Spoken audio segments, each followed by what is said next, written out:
Chapter 296. Of course, the one who received them was Sinisto. Welcome to Yura.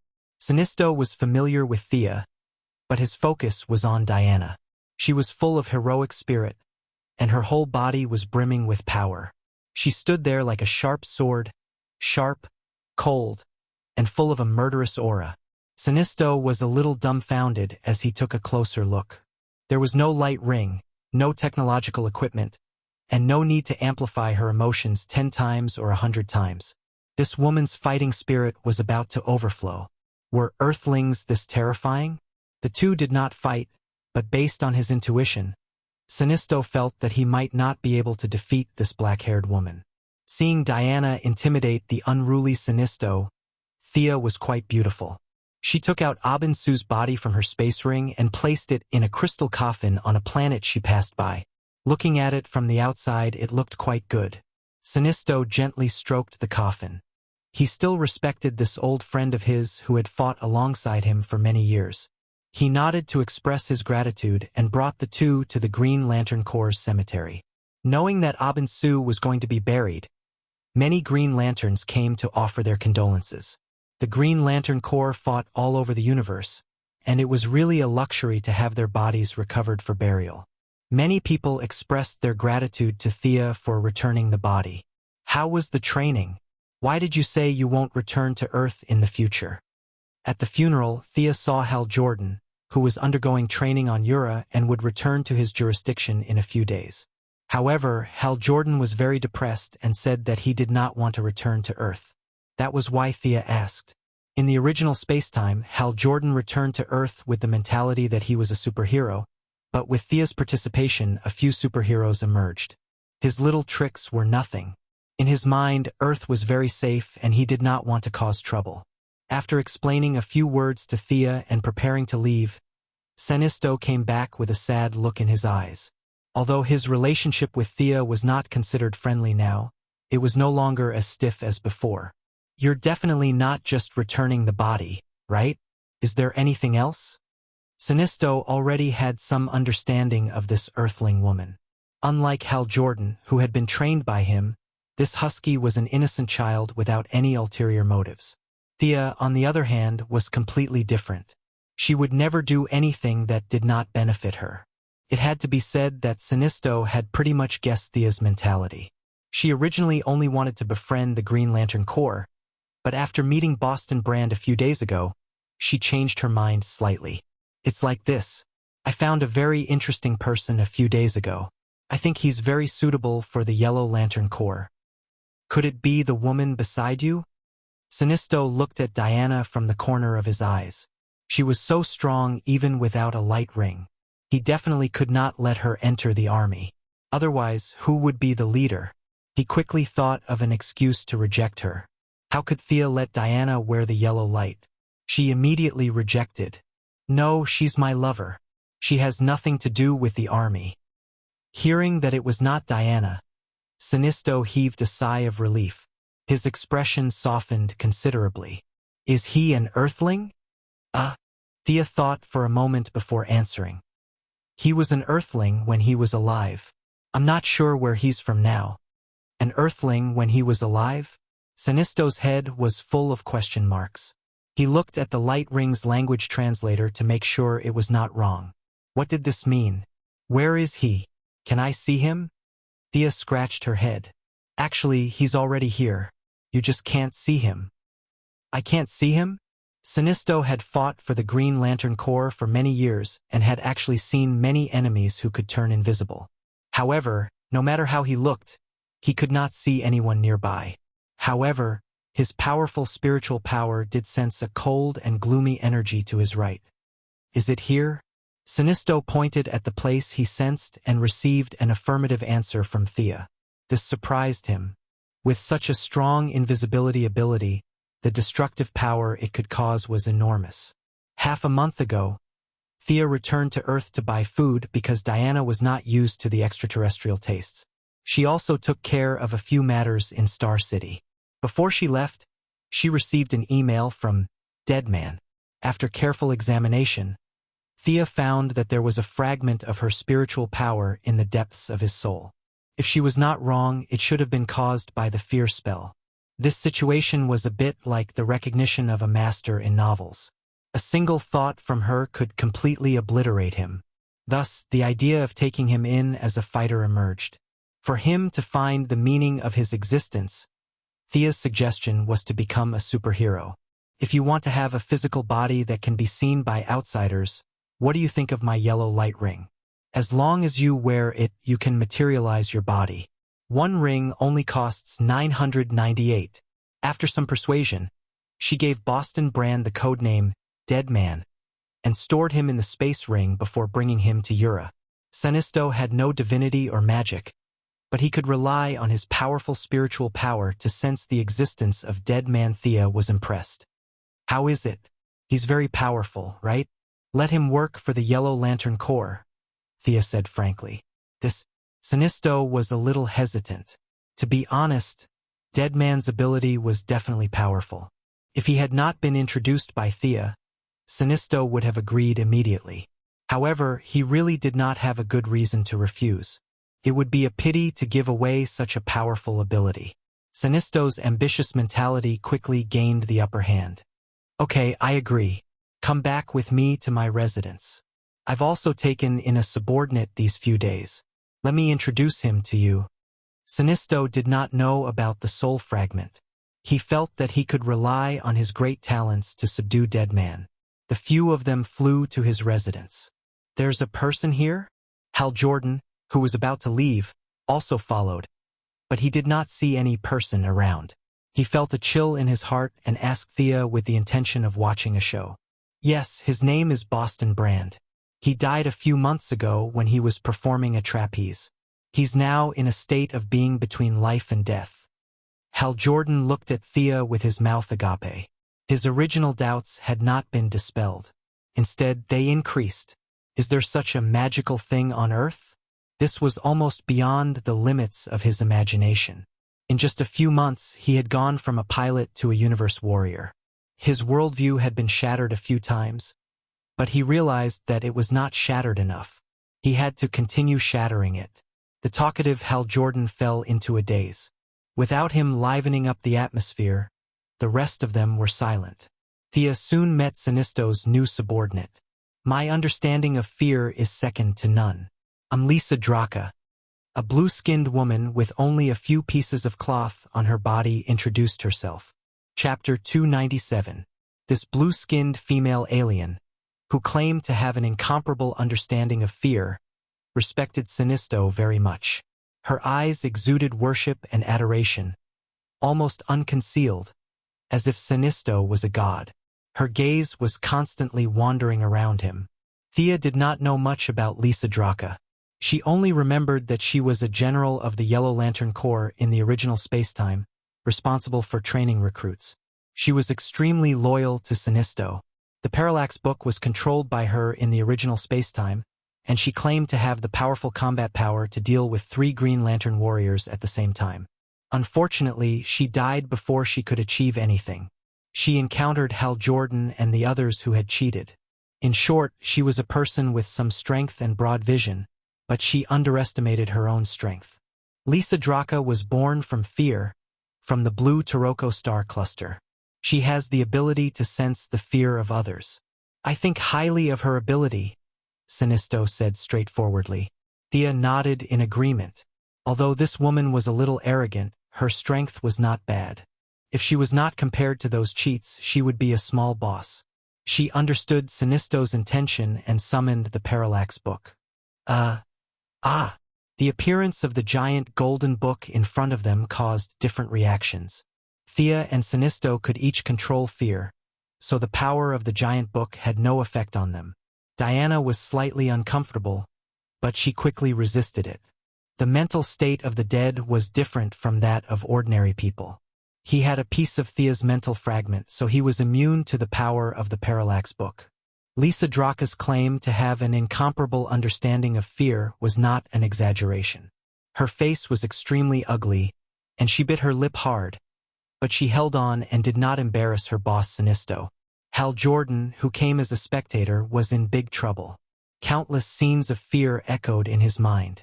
Just the scene of his father's plane accident when he was young appeared more than 10 times. The intense fear was eroding his central nervous system. If he could not hold on, he would turn into a fool in front of everyone. Thea was shocked. They were from the same hometown on Earth, so she could not just watch him die without knowing why.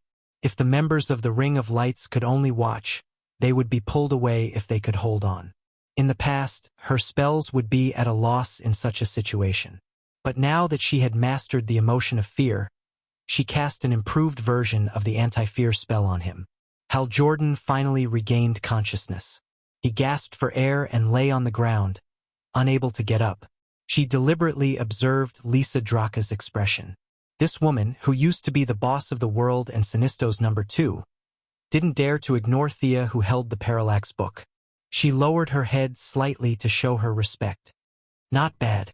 I agree to let her join the Yellow Lantern Corps. This was a tacit understanding between her and Sinisto. Both of them were very cautious when recruiting new members. Without Sinisto, there would be no new Yellow Lantern ring, and without Thea, there would be no official member. However, both of them had plans for the future of the Yellow Lantern Corps. This conclusion could be drawn from the fact that they recruited new members almost simultaneously. Is there a new function in your book? Sinisto extracted the yellow energy. This energy was much larger than when they first met. The fear of the parallax demon was absorbed into this energy. Ah yes, any intelligent creature that touches or looks at the parallax book will be intimidated by fear. Even if they manage to overcome the fear, their speed will be greatly reduced. Conquering fear will increase one's speed, and being affected by fear will slow one down. Thea explained the ability of the parallax book to Sinisto. This guy was the first person to recognize the Yellow Lantern ring, so the book had no effect on him at all. This book had a lot of restrictions, but if used cleverly, it could result in great results. Thea initially thought of the few weak-willed speedsters. They ran all over the mountains like wild donkeys every day, so this book was the most suitable to deal with them. After understanding the effects of the parallax book, Sinisto lowered his head to create the lantern ring and said, "Why don't you let your new subordinate fight with mine?" This guy was indeed very competitive. He never forgot to compete. Thea did not mind. She also wanted to see how strong the dead man was. She immediately nodded. "Sure, as you wish."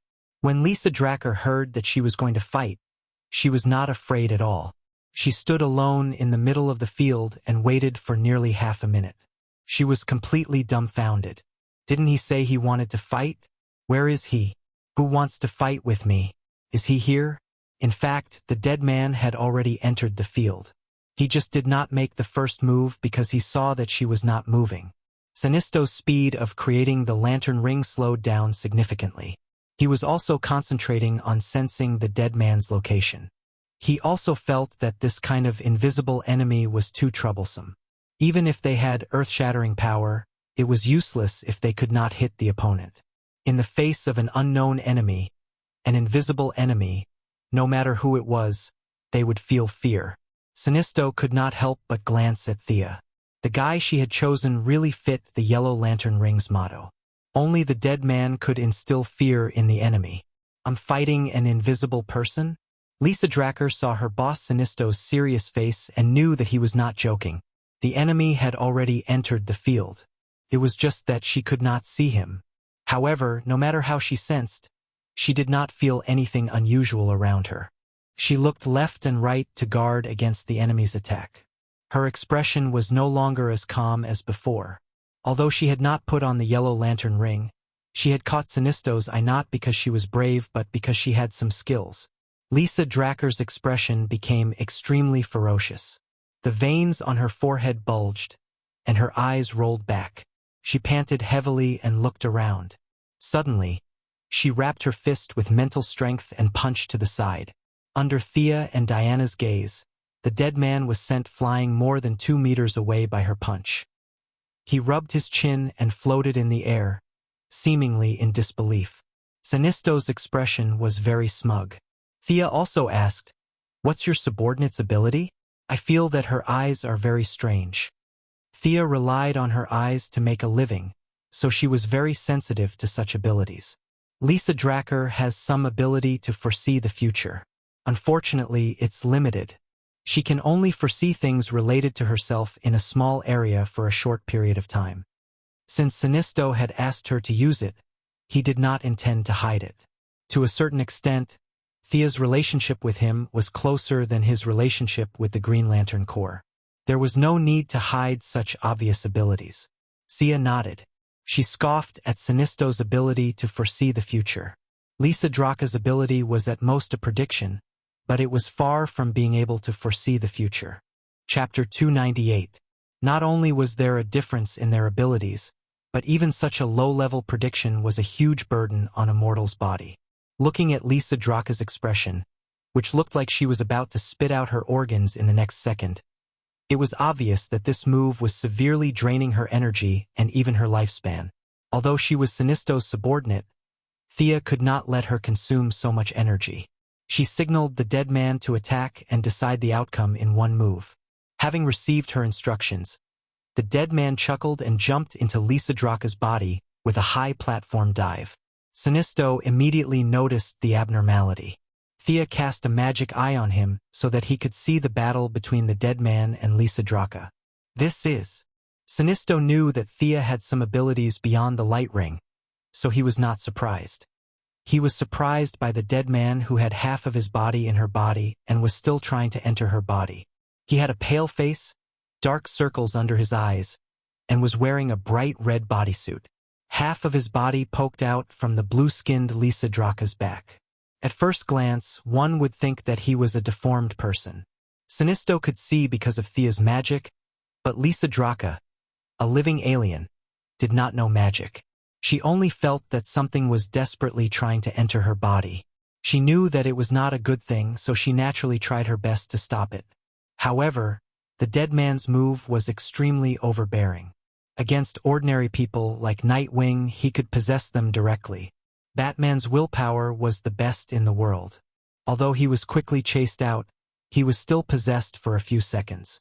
Now, facing Lisa Dracka, whose willpower was not as strong as Batman's, because he had not used this move many times and was not used to it at first, his spiritual attributes quickly suppressed Lisa Dracka's defenseless soul and completed a preliminary occupation. This ability? This is too strange. Sinisto, who had seen many things, was truly shocked. This was an unsolvable ability. Even he could not think of a way to deal with it in such a short period of time, without using any combat techniques or materialization, and directly taking over the nest. Seeing his vigilance, Thea dispelled his worries.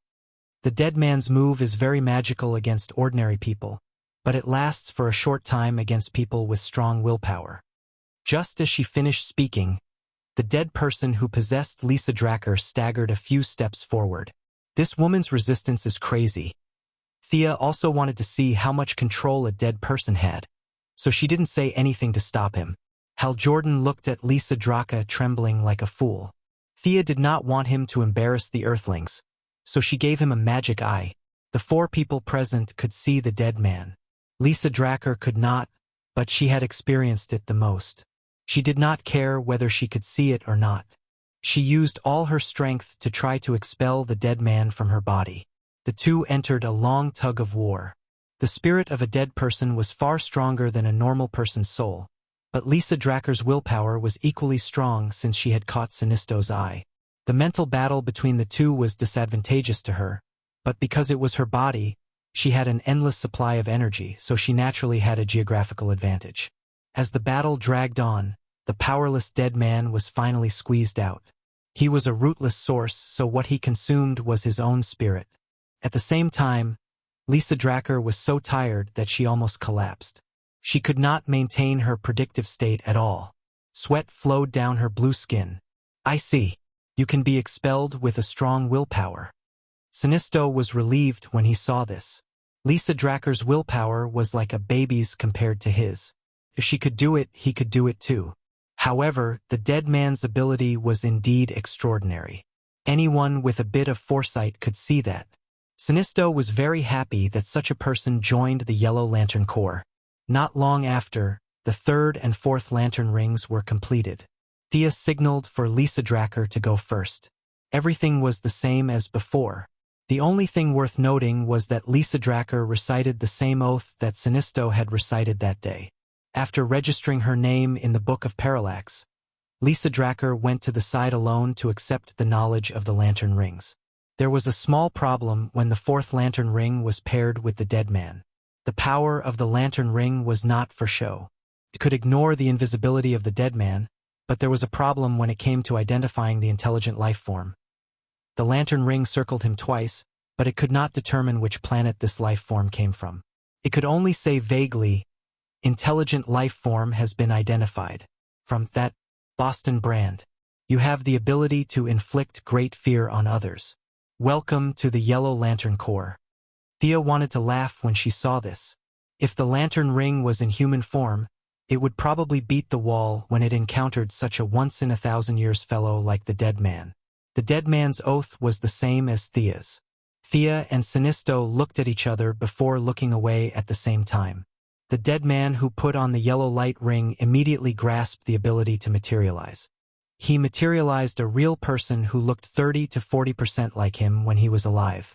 Although the yellow color didn't match his aesthetic, he had been a lonely ghost for so long. Now that he could be seen by others, it was already a great blessing.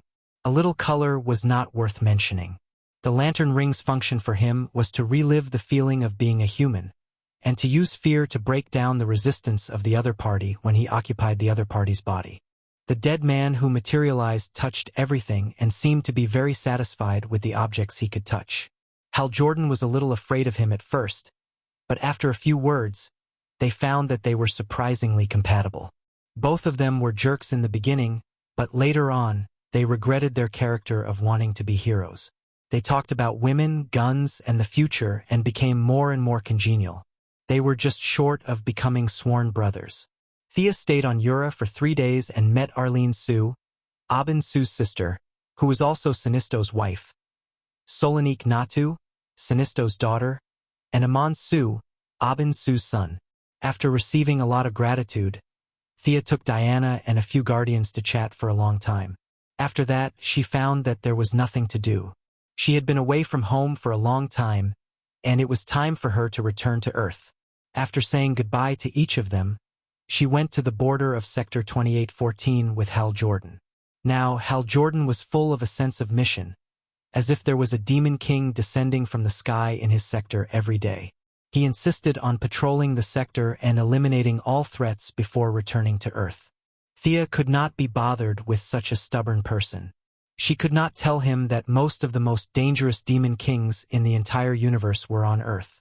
The other planets were really safe. As long as he took good care of Earth, the entire universe would be saved. Thea did not need any dead men for the time being.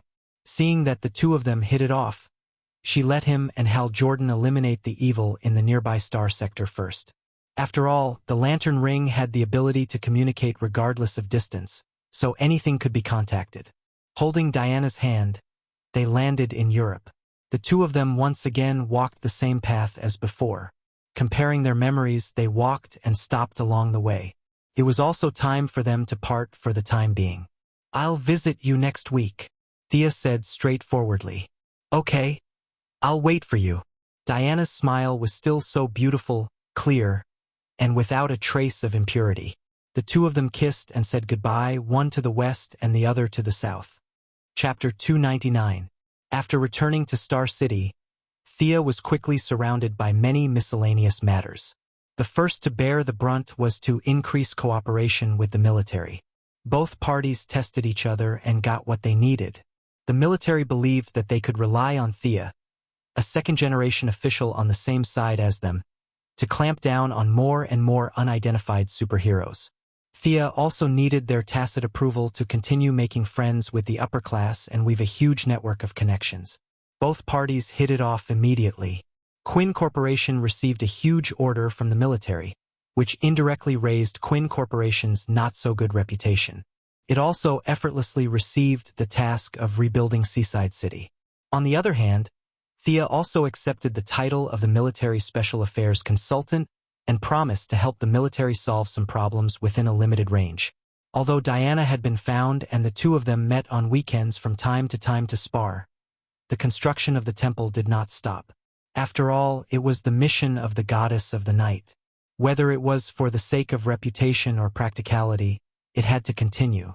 Fortunately, this matter was not a big deal, but it was really not a big deal. With the tacit approval of many lobbyists and the military, the government finally officially submitted a consultation to the Turkish side. Of course, the so-called consultation was no different from an order. The Turkish side did not dare to say anything.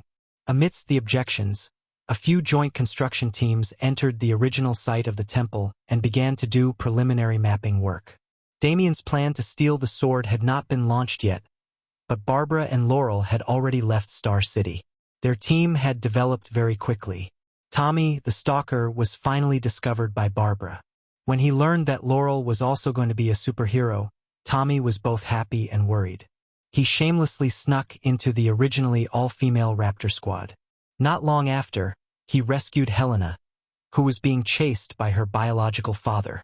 The few of them fought bravely and defeated the Italian mafia. Helena, whose boyfriend was killed by her biological father, was very confused. She gave herself the code name Huntress and joined the small team in confusion. Thea was worried about them and flew to Gotham overnight. She saw that the team's cooperation was actually quite good. Barbara and Laurel were in charge of close combat, while Tommy and Helena were in charge of long-range combat. Among the four of them, Barbara had the most skills and experience, so she was naturally the leader. The Raptor squad officially made their debut, and the few of them had the intention to replace Batman in protecting Gotham. Everything was on the right track. Thea began to reflect on her own enhancement. Now that she was not lacking in attacking methods, her speed was also extremely fast with the help of the light ring. The only thing that troubled her was the problem of defense. The forging gods of several divine systems were all famous for forging divine weapons. Very few of them would spend their divine power to forge armor. Thea thought about it repeatedly and decided that she could only forge this armor herself. However, to use modern scientific knowledge to make an armor that could cope with future battles, even with the Atomic Man's atomic suit as a reference, the workload was still enormous. It required a huge amount of data calculations. The artificial intelligence plan from before was once again placed on the table. Regardless of whether it was to make armor or not, the artificial intelligence would provide comprehensive help to her enhancement. Thea's original plan was that with so many planets in the universe, there must be a few with artificial intelligence. However, there were too many people eyeing the Advanced Technology Laboratory in Central City, so she was ready to give up. However, after going around the various planets in the universe, she found that no matter how advanced the technology was, there was no artificial intelligence. It was only until she brainwashed the higher-ups of a certain planet that she found out that because Brainiac, a level 12 artificial intelligence robot, was too big of a threat, the various high-tech planets had formed an alliance and agreed to supervise each other and give up on the development of artificial intelligence. Earth, on the other hand, was too low-level, so no one paid attention to it.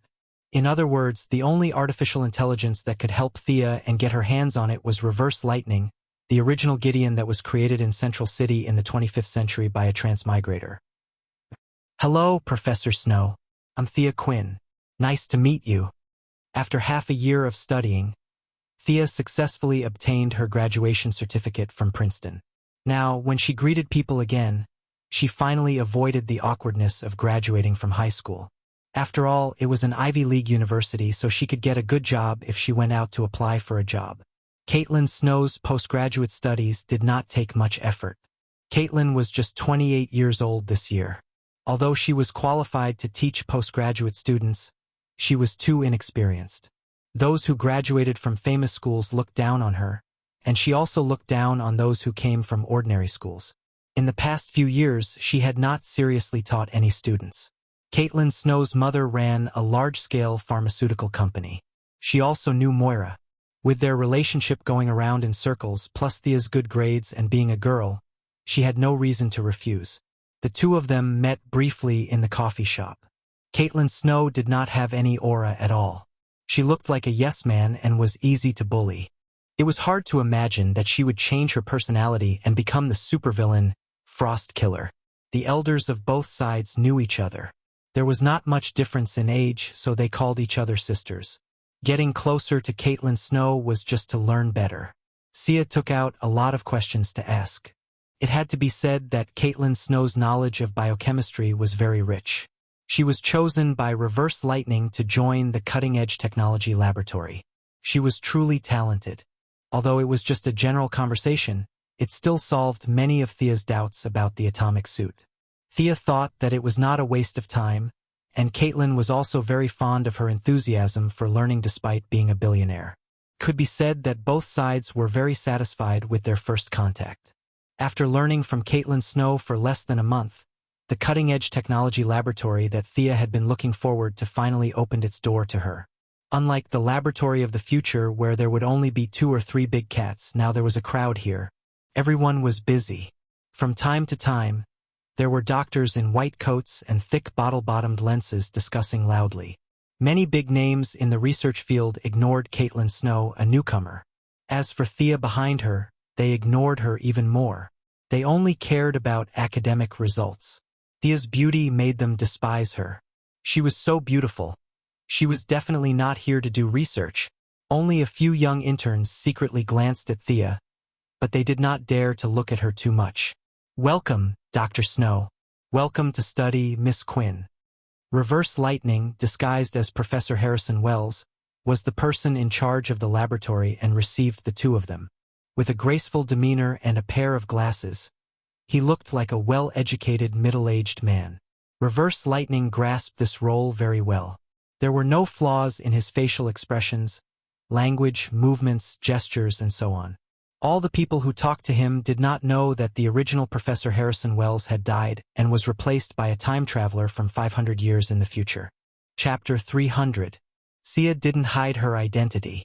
It was easy to arouse suspicion if she did. She was frank and open. Those who knew her identity would naturally know, and those who shouldn't know would never know.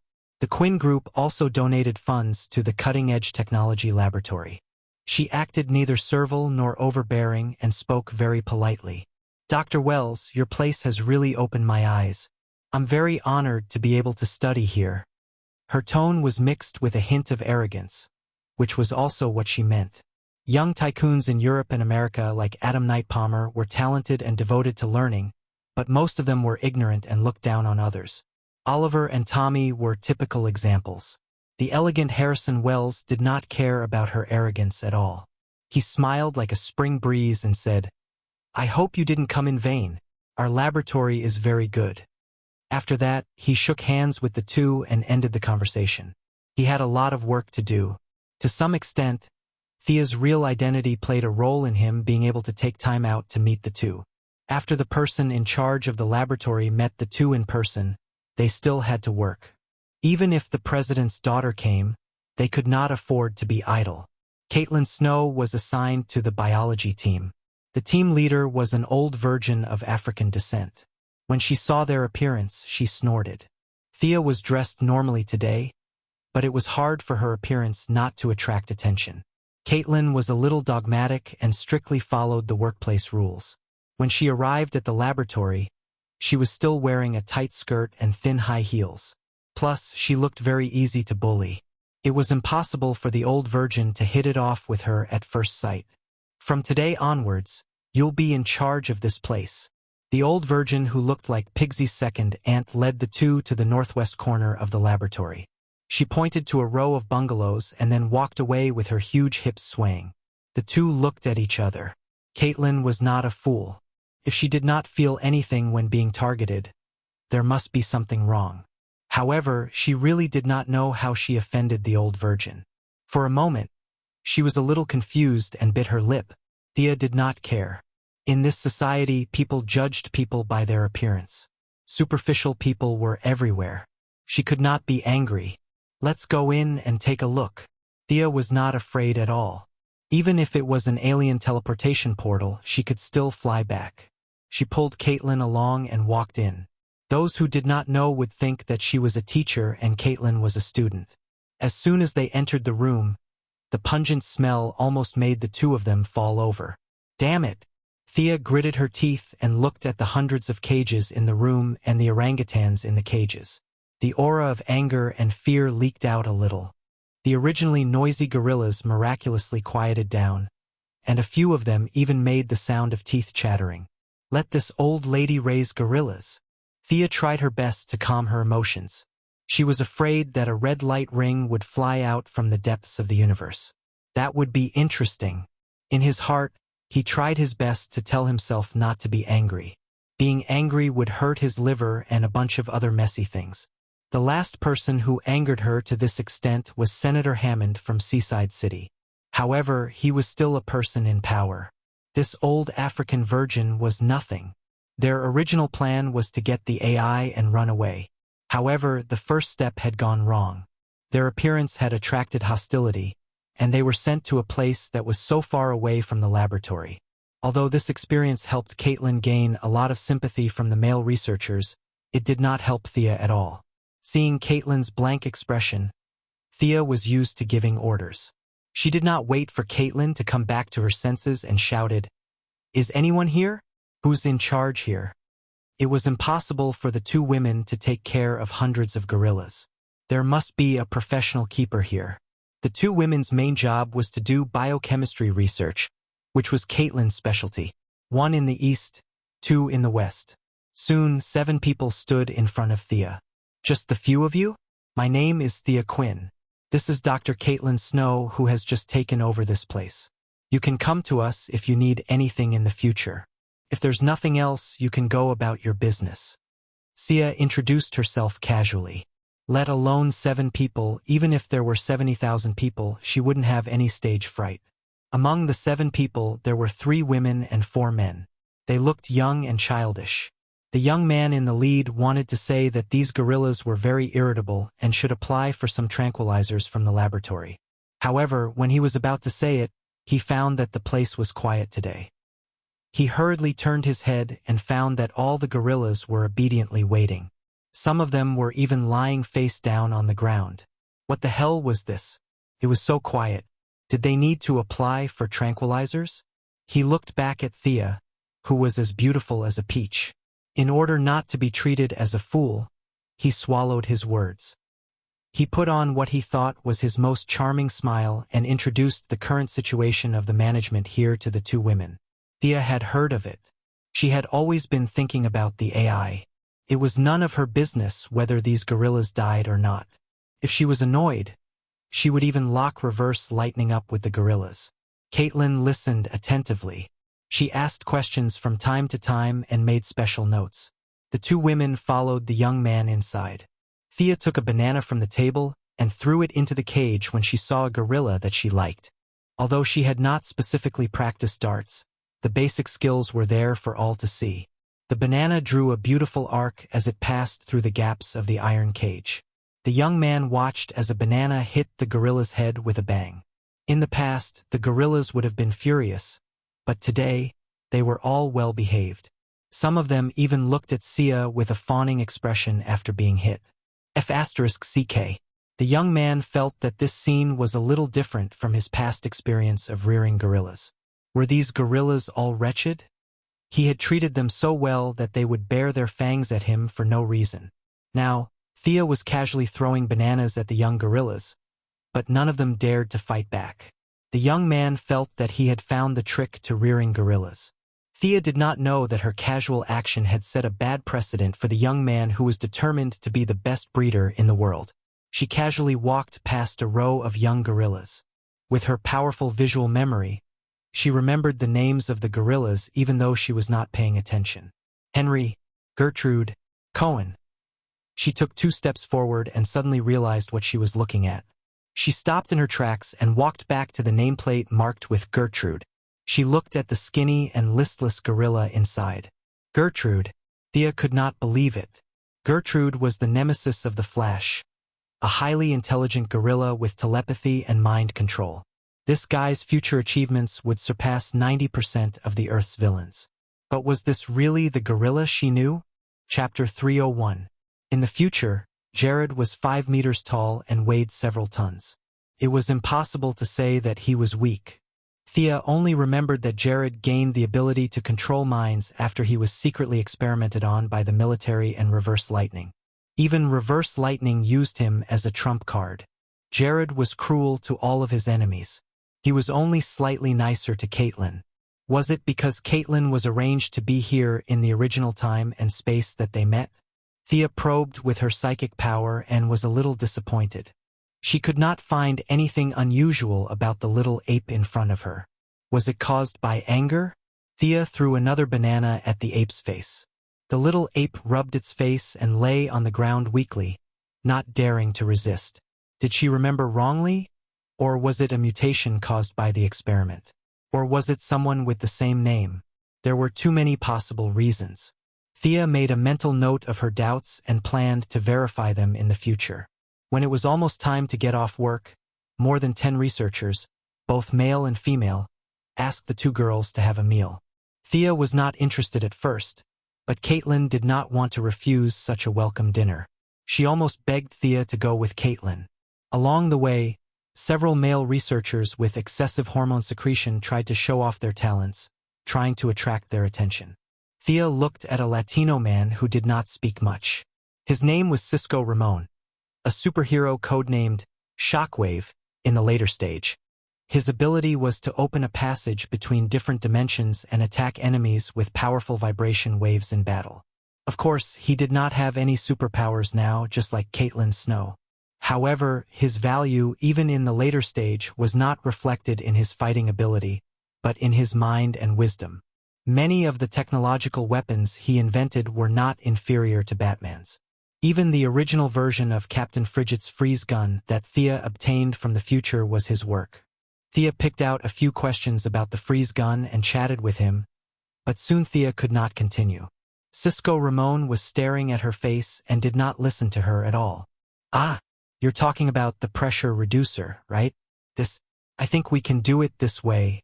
Someone beside him nudged him, and only then did Psyker Ramon snap out of his daze. It had to be said that this person was really smart.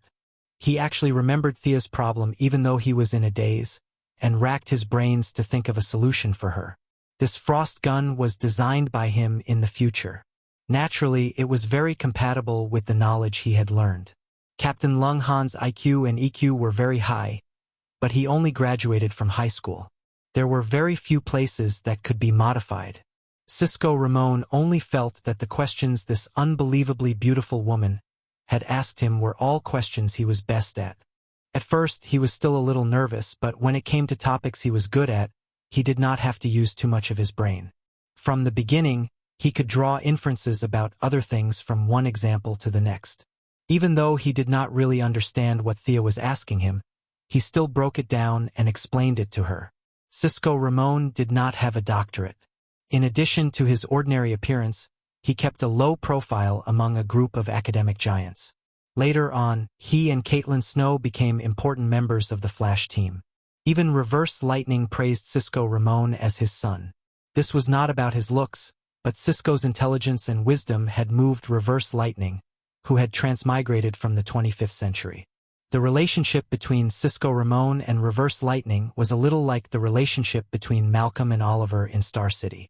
They had mutual recognition and admiration for each other, but because they were in different positions, they had to kill each other. Could it be that this beautiful woman has taken a liking to me?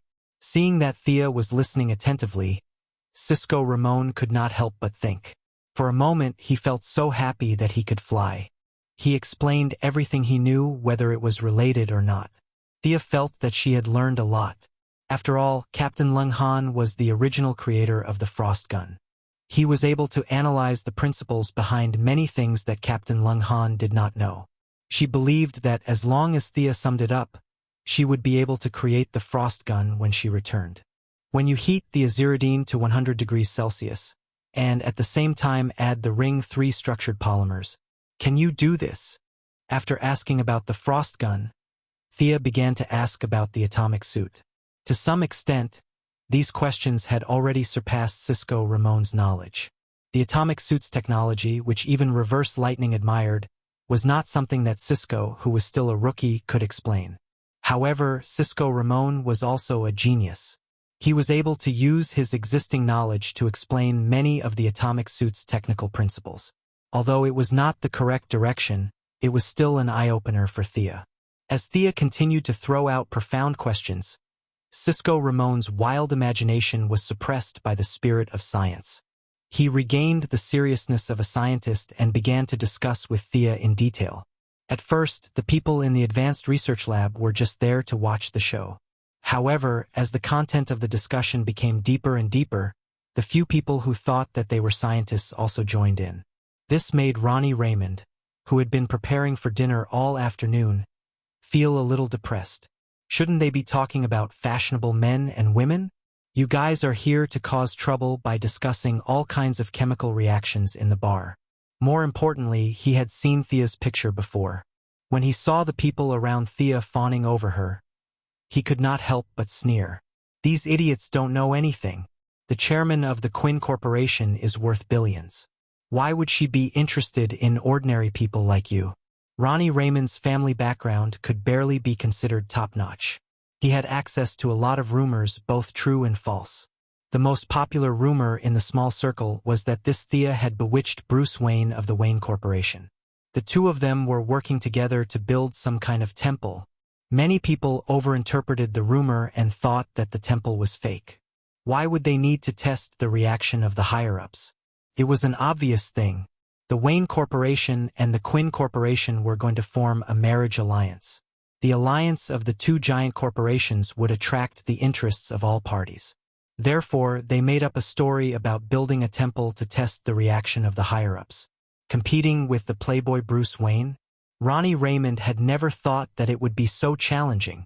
Thea was not on his list of targets. His target was Caitlin Snow. The two of them had similar family backgrounds and were about the same age. Most importantly, Caitlin Snow looked weak and easy to bully. She was the most suitable candidate for him. Thea went on dates with Diana on weekends. In her free time, she studied magic and the new armor. She did not care about the gossip at all. Batman thought that this kind of thing was not worth mentioning and did not take it seriously at all. Therefore, the rumor had been spreading in a small circle and did not cause a big stir at all.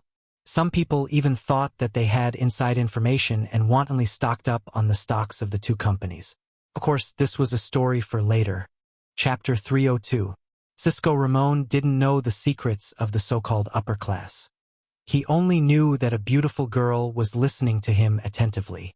Although he was born a commoner and looked ordinary, his heart was about to jump out of his chest. He didn't think too much about Thea's ridiculous questions. He only hated himself for not reading more books and learning more knowledge. Thea nodded silently. After Cisco explained with all the knowledge he had learned in his life, and with her efforts during this period of time, she finally understood about 50% to 50% of the Atom Man's suit, but this was the limit for now. The current Cisco Ramon was still a far cry from the Atom Man in his prime. Plus, the two had different research directions. To be able to explain to this extent was already a testament to his research ability. Unfortunately, this guy was going to be a celebrity in the future. Knowing his achievements, Reverse Lightning would never let him go. Otherwise, he would definitely be a good helper in the Quinn group. The gathering didn't last long and soon dispersed. After all, there was a lot of work in the laboratory, and it was enough for them to get to know each other. Cisco Ramon didn't call for a cab. His left and right legs were trembling as he walked back to his apartment. He rubbed his face hard. He couldn't remember what he had said the entire night. All he remembered was that he had discussed applied science with a beautiful woman for half a day. Hating his lack of knowledge, he took out 2 books and prepared to read more. Unfortunately, after 10 minutes of reading, he didn't understand a single word. He took out his computer and prepared to search for Thea's information in case he needed it. He could become good friends with Felicity in the future, and his computer skills were also good, but the information he found still made his heart sink. His mother was the mayor, and he was the chairman of a listed company. He could find a recent photo of Thea and the new mayor of Seaside City at a press conference at the site of the city reconstruction. In the photo, Thea was dressed more maturely than she was tonight, but there was no mistaking her appearance. It was the same person. Sigh! Cisco Ramon threw himself on the sofa. No matter how talented he was, he knew that the gap between the two was boundless. They were not people from the same world at all. His budding good feelings were splashed with sulfuric acid by the cruel reality. This was the true portrayal of his heart. Although he knew it was impossible, he still secretly observed Thea for 2 days. One weekend, he accidentally saw Thea kissing a classic beauty with long legs. Only then did he completely give up on this muddle-headed relationship. That woman was also breathtakingly beautiful. Syker couldn't tell which of the 2 women was prettier, but he knew that he had no chance. Cisco Ramon walked back to the laboratory alone, still feeling gloomy about the scene he had seen. Damn it! 2 such beautiful women together. What a waste of resources! Since such a beautiful and rich woman was working hard to study, then a poor person like him who could not be seen in a crowd could not slack off. Syker Ramon turned his grief into strength as he put away his frivolous personality and began a new round of learning. Thea didn't know that her unintentional actions had caused some misunderstandings. In fact, even if she knew, she wouldn't care. Every weekend, she would go out to play with Diana and travel all over the Earth and the Milky Way. The situation in the cutting-edge technology laboratory was still not optimistic. Thea collected Reverse Lightning's fingerprints and found the secret door where the artificial intelligence was hidden. However, there were too many people in the laboratory. According to her observation, even Reverse Lightning couldn't find a chance to enter the secret door, let alone herself. The opportunity had to wait. Thea stayed in the laboratory for 2 days a week, learning from Caitlin and discussing the latest research results with Cisco Ramon. When she was free, she would throw bananas at Gruder for fun. When Gruder saw her enter the door, he had a conditioned reflex of covering his head. Was this guy really the big villain or not? This thought came to Thea's mind several times because no matter how she looked at this little ape, there was nothing special about it. Its body was thin and small, and its personality was weak. Even among primates, this ape's intelligence was considered slow, let alone telepathy. Looking around, Thea made sure that no one was paying attention to her. She stretched out her psychic feelers, ready to see if this ape was the one she remembered.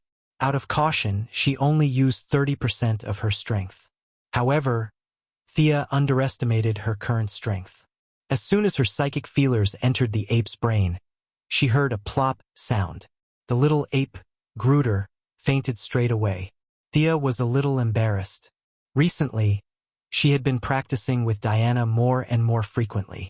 Although her psychic feelers only increased a little each time, with the help of the divine power, her psychic feelers were far stronger than usual. Seeing Gruder fainted so quickly, Thea knew that she had used too much strength. When she muttered in her heart that she should have used 10% of her strength, Gruder woke up again in a daze. Although the little ape's eyes were still blank, Thea's psychic feelers found that there was something different about it. This ape was stimulated by her to the point that it had a little bit of intelligence. It was not a psychic attack, and it did not even have basic logical thinking. However, this ape had surpassed its peers in terms of intelligence. What the hell is going on? Thea couldn't believe her memory. She was the one who saved the dead man. Could it be that Gruder's telepathic ability was also accidentally created by her? She thought of the sentence that Gruder always said, "Gruder doesn't like bananas." If this had nothing to do with Thea throwing bananas at him every day, Thea would not believe it. Cause, result, past, and future? All kinds of thoughts kept colliding, and for a moment, it was a little creepy. Did she get the memories and change their fates, or did she change their fates in the first place? Thea did not know. She could only continue to pay attention to the follow-up development. Although it was a little hard to believe, Thea still found that Gruder was becoming more and more different from his peers. The confusion in his eyes was gradually dissipating, and his body was getting stronger. When the keepers fed him, he could use some simple, pleasing expressions and body movements to get more food. All signs indicated that this ape was on the path of rapid evolution. Thea observed for 2 more days and decided not to wait any longer. She was 70% sure that this ape was Gruder, the one who had beaten the Flash. Those who are not of my kind must have a different heart. This was the true portrayal of Gruder's life. He had always thought that he was better than human beings, and his life's goal was to destroy human beings more efficiently. Gruder was completely different from the dead. Although the dead were jerks, they were essentially good people. Chapter 303. If Thea was a true hero from Earth, he would have killed her without hesitation. Unfortunately, she was not. If she was not an Earthling, then what about all the aliens in the universe? Although Grodd was a freak in the eyes of the people on Earth, there were countless creatures that were even weirder than him in the universe. They couldn't just kill all of them in the name of justice. Thea wanted to imprint her own mark on Gertrude's mind before he grew up. The mark would grow stronger as Gertrude grew, but at the same time it would also give him power. This power was none other than the hinting technique that Thea used to deal with the leaders of the Owl Court in Gotham. As Gertrude's mental power broke through the threshold of his species, he would usher in an unprecedented period of growth. At that time, the hinting technique that was imbued with Thea's mental power would be completely integrated with Gertrude. If nothing went wrong, it would become a powerful skill that would become famous in the future: mind control. It's hard to imagine. I really created this guy, Thea muttered to herself. Everything was so strange. It was her secret intervention that created the gorilla that would shake the entire central city in the future. Gertrude was not a mutation caused by the military's experiments. It was understandable that the military had done thousands of experiments, but why was Gertrude the only one that stood out? It was because there was a mastermind behind it, and the military was just a scapegoat. Without any self-awareness of being the mastermind behind it, Thea's psychic implantation was unusually smooth. Gertrude's resistance was weak and almost non-existent. Her psychic implantation was like a fierce robber. She kicked the door open and moved into the best house. No matter how much the robber yelled, he would not make a sound. Thea did not stay in Central City for long. She hurried back to Star City because Malcolm had returned from his trip around the world. Malcolm, who had been working hard, did not look as gloomy as before. His originally white skin had a tendency to develop in the direction of tanning. "I've gained a lot. I found an important clue about the Merlin family." This was the first sentence that Malcolm said when they met. Now, that necklace was nothing to Thea. She had already completed her foundation. The first half of the necklace was a wind elemental acceleration spell, while the second half was a water elemental healing spell. With Thea's current attainments in magic, she could easily cast it. However, seeing how serious Malcolm was about this matter, she did not say much. "You seem to have a lot of connections with the military now," Malcolm asked worriedly. Cooperation with the military is inescapable for the development of the Quinn Group. On the other hand, it can also deepen my mother's foundation in the political world. They complement each other. Thea answered with certainty. The United States was a global hegemon, and its military was far more powerful than what the media had reported. Although she knew that there would be a lot of trouble, this was the price to pay for climbing to the top. Malcolm stared into her eyes for a long time before nodding. "All right, I trust your judgment." He then took out a stack of documents and handed them to Thea. "What is this?" Thea flipped through the documents. "The shares of the Merlin Group. You want it?" "Yes, your achievements far exceed mine. The Merlin Group is just a past for me. It's also a burden for Tommy. Although I don't know what your plan is, it'll increase your weight in the military." Malcolm's face was solemn when he said this, but his words were full of love. Even though Thea did not show her feelings easily, her eyes were still a little red. She did not know whether she should accept this gift or not. "Take it. I'll stay in England for the next few years and continue to investigate. Tommy, I think he's doing well in Gotham. I still have a lot of property that he inherited. It should be enough for his daily expenses. My daughter, you are my pride. You are a gift from the gods. There's not much I can do for you, but you must accept it.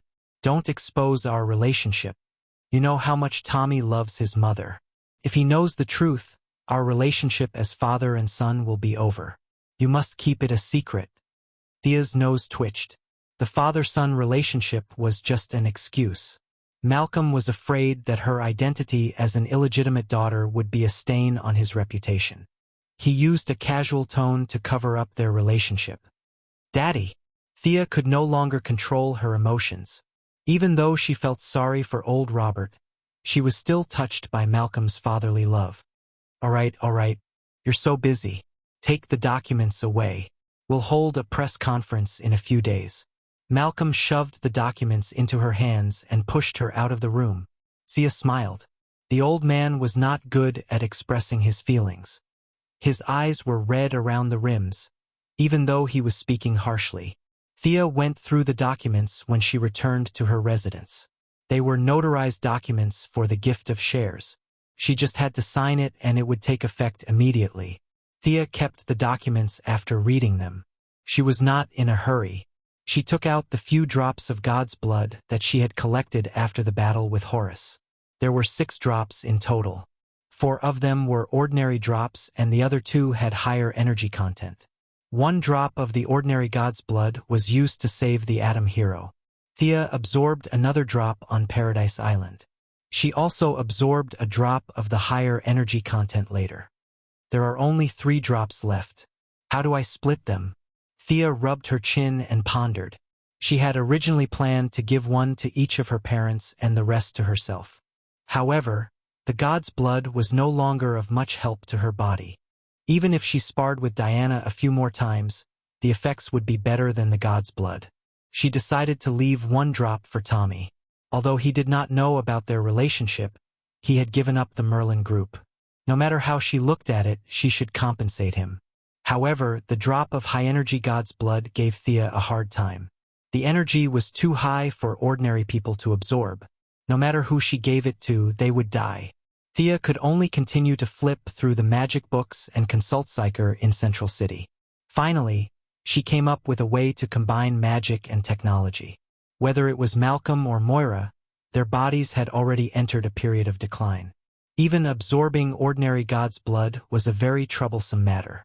Psyker did not know what she was going to do, but he still came up with a good idea. A drop of God's blood would be divided into 12 portions and injected intravenously every month. After a year, 70 to 80% of the God's blood could be absorbed. As for the drop of God's blood with higher energy content, Thea divided it into 24 portions. She gave half to Tommy and the other half to Oliver. 2 young people who practiced martial arts would not explode if they absorbed a drop of high-energy God's blood together. What's this? Malcolm was curious about why Thea had not announced the news. Anyway, he had finished the handover with several CEOs and subordinates. At this time, he was packing up and preparing to leave for England to continue to pursue clues about the descendants of the Merlin family. Thea came to him and asked him to dismiss the servants. She handed him a silver-white suitcase. Chapter 304. Although he didn't see where Thea took the suitcase from, he still opened it and stared at the syringe in a daze. Spiral structure, blue liquid, and a silver-white suitcase. Are you sure this isn't the T-virus from Resident Evil? What's this? Malcolm wanted to know the answer even though he had a few guesses. It's the blood of a fallen god. I divided the original drop into 12 portions. You can absorb 1 portion every month. It will strengthen your body and prolong your life. Don't you need it yourself? Of course, Thea couldn't tell her father that she had sex with a long-legged beauty every week. The cumulative effect of 2 or 3 sessions was no worse than directly absorbing the blood. She didn't answer directly. 1 for you, 1 for Mother, and 1 for Tommy. I'm not sure if he'll get superpowers, but his body will definitely recover to its peak. Malcolm rolled his eyes and patted Thea's shoulder. You're so considerate. He put away the suitcase. I'm leaving. You can give Tommy his portion. Malcolm didn't inject him directly because he knew his son too well. Unless he knocked him out and injected him directly, he would definitely give him to Laurel after explaining the use of the blood. When the time came, he would leave his share to Malcolm. Malcolm felt that as a middle-aged man, it did not matter whether he lived a few more years or not. His goal was to make his children healthier. Thea didn't think there was any problem.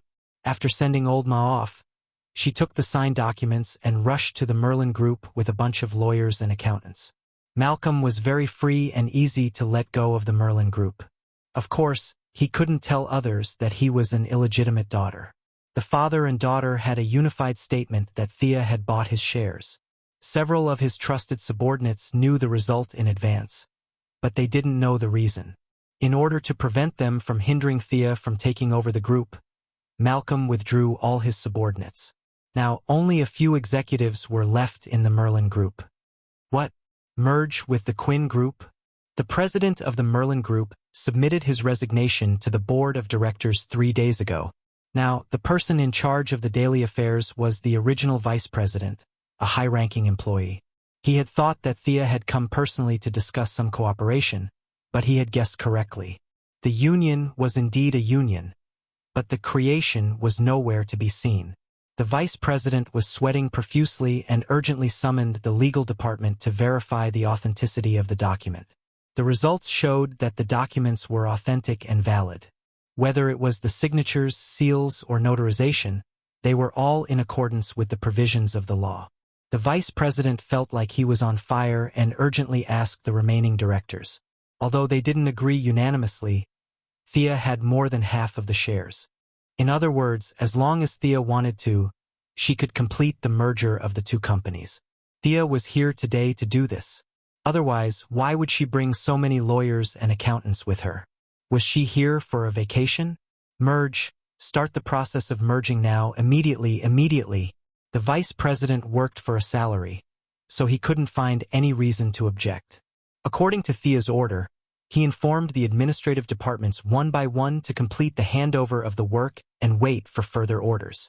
Of course, the merger of the two companies wouldn't be so simple. Thea just stopped Merlin's business first to ensure that there wouldn't be a large outflow of funds. She still had to negotiate with a lot of directors. Yes, a lot of directors. Originally, the directors of Quinn and Merlin might have to withdraw from the board of directors because of the merger and the dilution of the shares. However, Thea had to appease these people. There were also many people who held shares of the two companies at the same time and joined the board of directors because of the merger. For example, Felicity, the vice president of Quinn, now looked at Bruce Wayne as if she had seen a monster.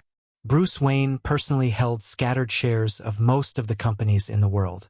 This time, the merger of Quinn and Merlin had actually reached the point where he could join the board of directors. When he received Thea's call, he had to come, whether it was for business or personal reasons. Batman gave Felicity a subtle look, telling her not to say anything, and walked into the conference room calmly. "Welcome, Bruce." Thea was at the door of the conference room, welcoming all the directors who came to the meeting. The two of them were very close in private. Batman had already written 2 pages of entries about Thea in his little black notebook. However, on the surface, they knew each other because of the temple incident. Thea welcomed him indifferently. Bruce Wayne showed his playboy attitude in front of others and chatted with Thea for a while. "Welcome, Mr. Luthor." Not long after Bruce entered, a young man with long hair came to the door. The man's eyes were very bright, showing extraordinary wisdom. Thea glanced at the top of his head without batting an eyelid. This person has good hair. Why would he become bald in the future? "Miss Quinn, you've done a lot. You've completed the merger quietly. It seems like I won't be able to keep my title of business tycoon for long. Oh, let me introduce you. This is my sister, Lena Luthor. She will hold the shares of the new group for me in the future." Lex Luthor didn't know why Thea was looking at his head, but he didn't care.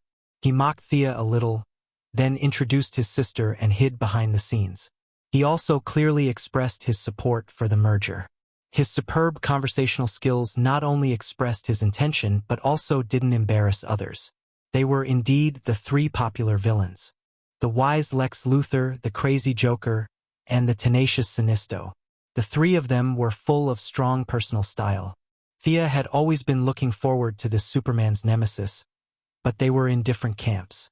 She didn't say much and just greeted the timid little girl behind Luthor, who pretended to be calm. "Welcome too, Miss Luthor. I believe that we'll have a good time working together in the future." The little girl nodded slightly and walked in with Lex Luthor politely.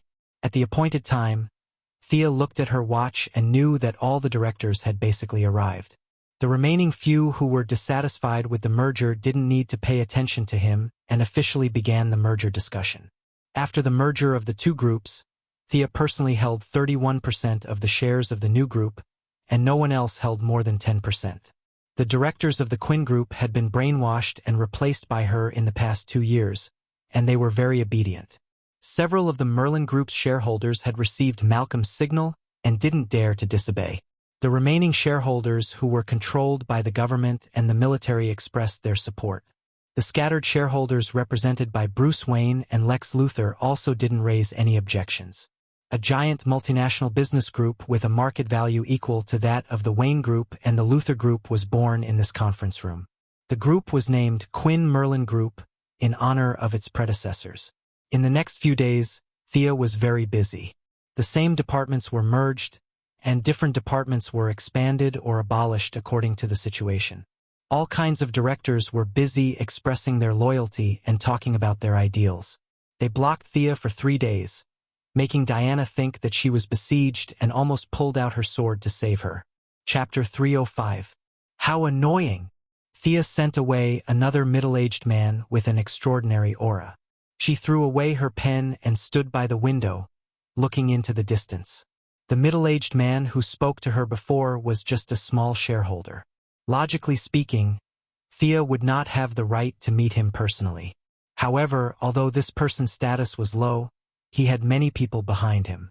Yes, his words and actions represented the United States government and those who controlled the country's lifeline behind the scenes. It was not some ridiculous matter of annexation of industries or opposition to the merger, but a problem that neither Thea nor Malcolm had realized. The merger of Quinn and Merlin had resulted in the new group's business covering military research and development, new energy mining, urban construction, shipping, and many other fields. The group had nearly 100,000 employees. Perhaps this was not enough to attract the government's attention. What was worse was that Moira was the mayor of Star City and Thea was wantonly merging the groups under her rule. After the merger, the new group would be the largest in Star City. With Moira's help and the collusion between the government and the businessmen, were the mother and daughter planning to change the name of Star City to Quinn City? In the free and democratic United States of America, there must be no news that could be attacked by an indescribable country. The middle-aged man who had just walked out of Thea's office was only there to test the waters. He had been talking for a long time just to send a message.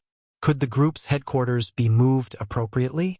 As for where to, the higher-ups felt that the 2 international metropolises in United States of America were more suitable for the new group's positioning. Thea politely sent the middle-aged man away. She was now a big shot who could shake the ground with a stomp of her feet. It was impossible for her to agree to a small fries request immediately. There were a lot of problems involved. Looking through the floor-to-ceiling window at the construction workers in the distance, Thea let out a sigh of relief. Damn it! What kind of international metropolis is this? Isn't it just Gotham and the metropolis? These 2 places. From a business perspective, the metropolis was definitely beneficial for the group's development, but Thea really did not want to go. How free was she to go to the metropolis and Gotham to make money? However, it was indeed inappropriate not to move. At least it would affect Moira's career. This was something Thea did not want to see. Which was more important, the value of her mother's life or the safety of the group's employees? Thea didn't even think about it and automatically chose the former. From her point of view, Metropolis and Gotham were definitely in danger, but with her current strength, the danger was not great.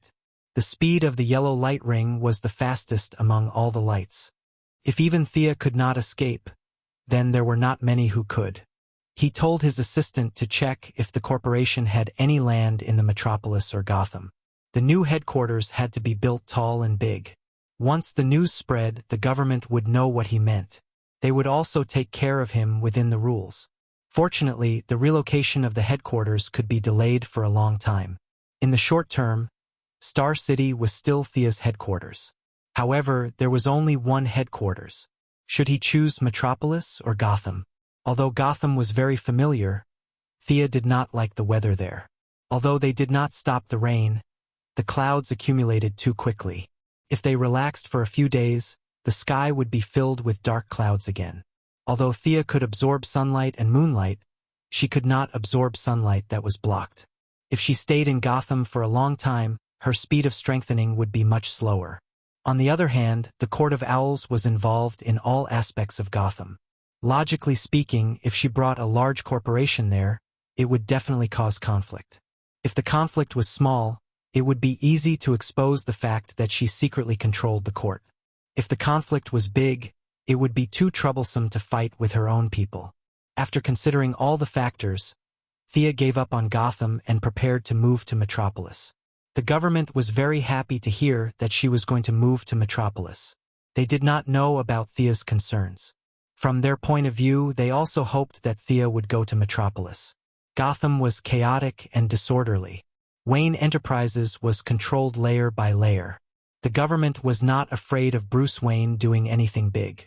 On the contrary, the extremely egotistical Lex Luthor was a headache for them. The Luthor Corporation was impenetrable under his management. Lex's parents had deep connections in Shangzhengjun, so they could not touch him.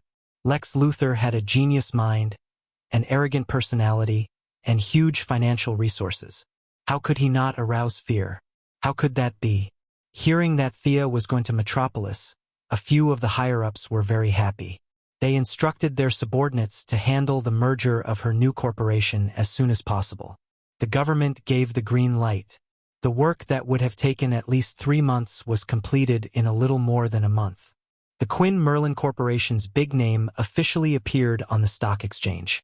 Although the shareholders did not understand how these two corporations, whose businesses were not related at all, could be combined, a large number of people still eagerly threw money into the Quinn Merlin Corporation when they saw the corporation's new shares soar.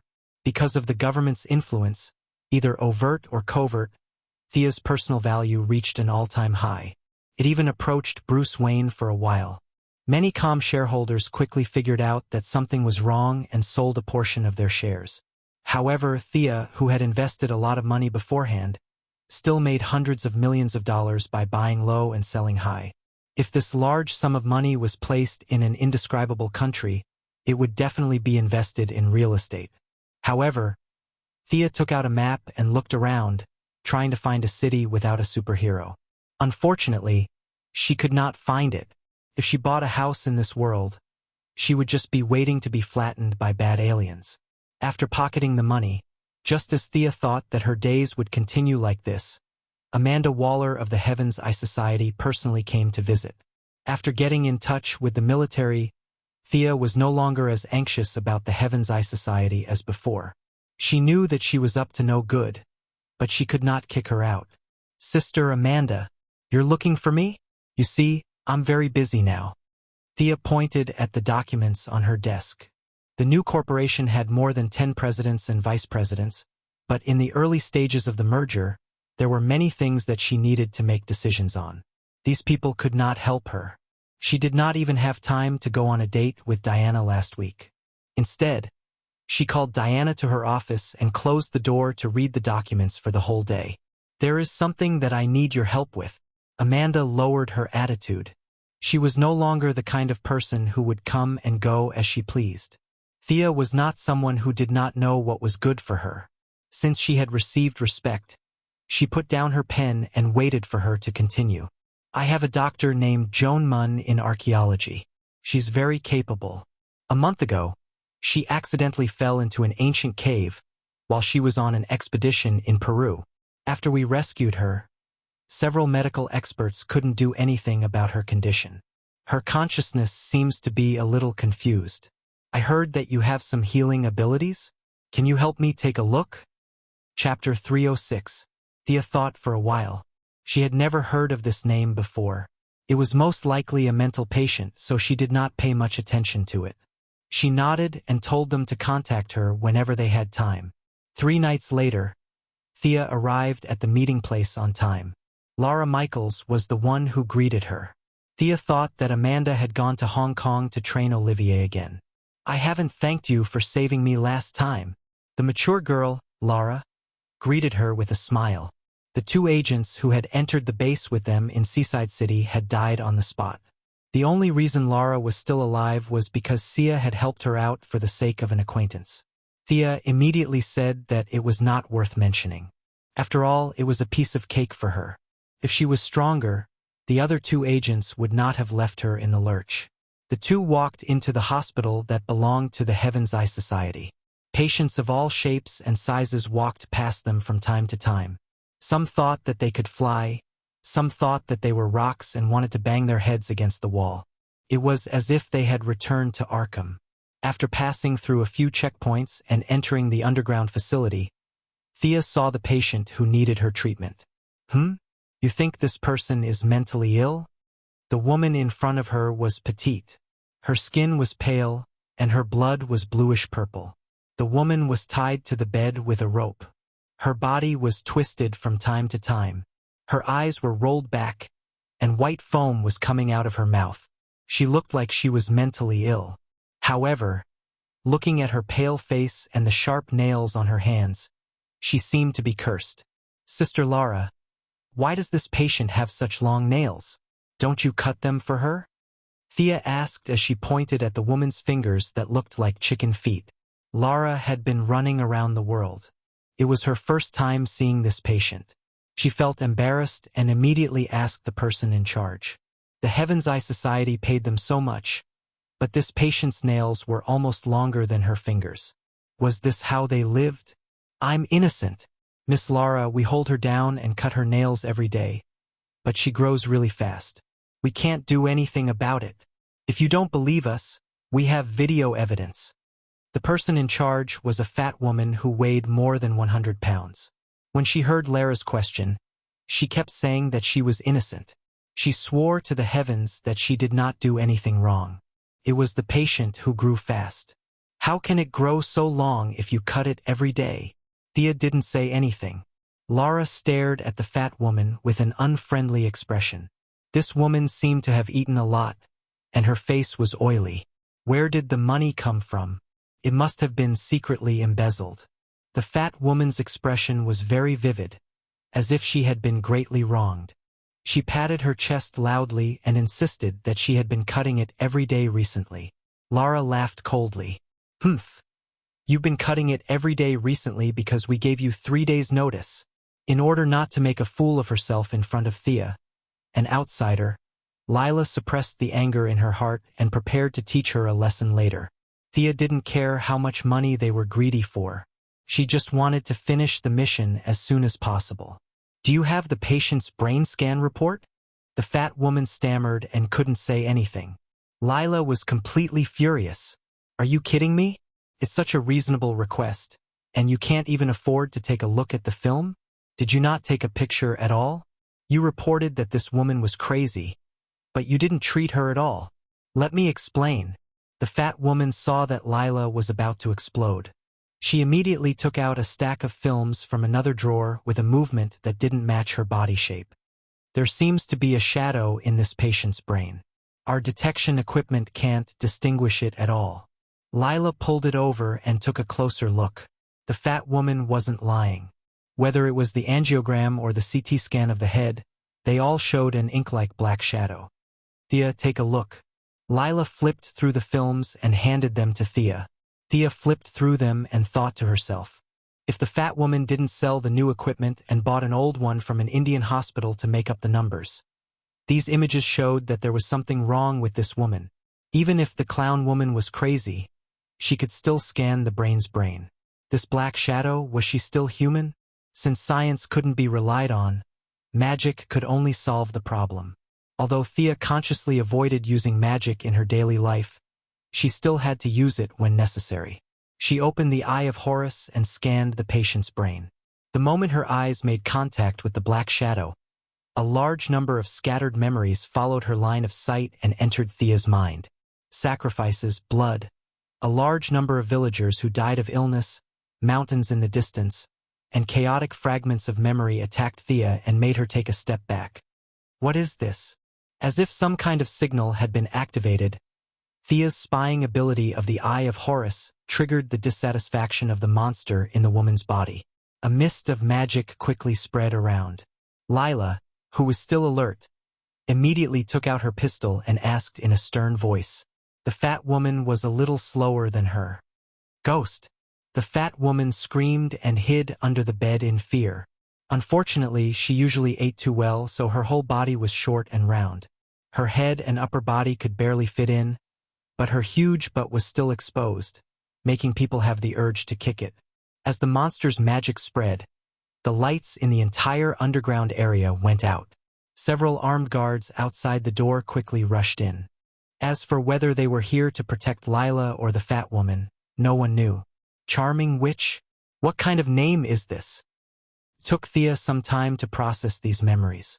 She was very experienced in brainwashing people. She discarded the meaningless trifles and tried to find the memories of the time, places, and people. After that, she sorted out the whole life track of the victim. The result made her speechless. This woman turned out to be a pure magic user. And if she remembered correctly, this woman was the boss of the movie Suicide Squad. This woman was the only magic user that Thea had dealt with in a long time. Thea did not dare to act rashly. From the memory, she judged that the woman had lived for hundreds of years. In theory, she had a lot more magic power than herself, but she did not seem to be very good at it. At this time, the charming witch was wearing a crescent moon headdress. Her whole body was as black as ink, and her messy hair was scattered over her shoulders. She curled up in the corner of the room and looked at Thea with dull eyes. She knew that she had suffered. Joan Munn had interrupted her sleep. Joan Munn was just an ordinary person, and she did not have any magic power at all. Both of them were in pain when she possessed her. Now that she was stimulated by Thea's Eye of Horus, she was not prepared at all and appeared in front of others. The plan had not yet begun, but it seemed that there was a possibility that it would go wrong. Thea was afraid of her strong magic power, and the charming witch's body was stiff, so her magic power was not working well. The two of them were in a stalemate, and neither of them dared to make the first move. Chapter 307. What is this? Lara's hands trembled uncontrollably as she held the gun. Although the room was dimly lit, she could still see the charm witch's green eyes. This is the monster that possessed your female doctor. Perhaps she was once a human. If I'm not mistaken, she should have used West African voodoo techniques to make herself neither human nor ghost. For centuries, she has been calling herself the Enchanted Witch. There were too many people in the room, so it was not convenient for Thea to transform her light ring. She took out her divine longbow and knocked a lightning arrow to guard against any possible attacks. Lara gestured to the few guards behind her, asking them to leave first. The house was too small, and the group of people who rushed in seemed to be very loyal, but they were all fat and strong, blocking the door tightly. Lara did not need their loyalty now. She just wanted to get out quickly. She whispered to Thea, "Can you deal with this black thing? More or less? You should leave first." Thea observed for a while and found the problem with Lara's body. She was definitely stronger than Thea in terms of magic power, but her body was stiff, and she did not know how much power she could use. If Lara was invincible, why would she be so cautious in the corner? Lara did not need her to tell her. She wanted to go out long ago. However, she could not go out with a few idiots blocking the door. She gestured for a long time before she remembered that it was pitch black, and these people could not see at all. She was also afraid that she would expose her position and attract the attention of the thing. She was very annoyed. Lara did not go out, but raised her gun to guard. Thea was fully focused on the charm witch and did not know the truth behind it. She was quite touched. This big sister looked cold, but she was actually very warm inside. "Can you understand me?" Thea could not stay in this stalemate, so she had to break the silence. Unfortunately, she tried several languages, but the other party was indifferent. She just curled up in the corner and looked at them silently. "You don't have a vocal organ? You still don't understand? Can you go back to that body and communicate with us?" Thea suggested as she pointed at Jean Munn, who was no longer struggling on the bed. However, the man continued to ignore her. As Thea spoke more and more, the man glared at Thea fiercely like a wolf. They were both magic users, so it wasn't hard to guess what the other party was thinking. "What, you've taken a fancy to my body? You want to absorb my magic to rejuvenate yourself, don't you? Stupid." Thea had already killed 1.5 gods. Why would she be afraid of a witch whose body was already half frozen? Sensing that the other party's malice was becoming more and more obvious, Thea knew that the negotiation had failed. She raised her bow and shot out a lightning arrow. Originally, a female revenge arrow was the best choice to deal with her, but he didn't know if this girl had never done anything bad or never had a boyfriend. The vengeance arrow had no effect on her, so Thea could only switch to the lightning arrow as the first attack.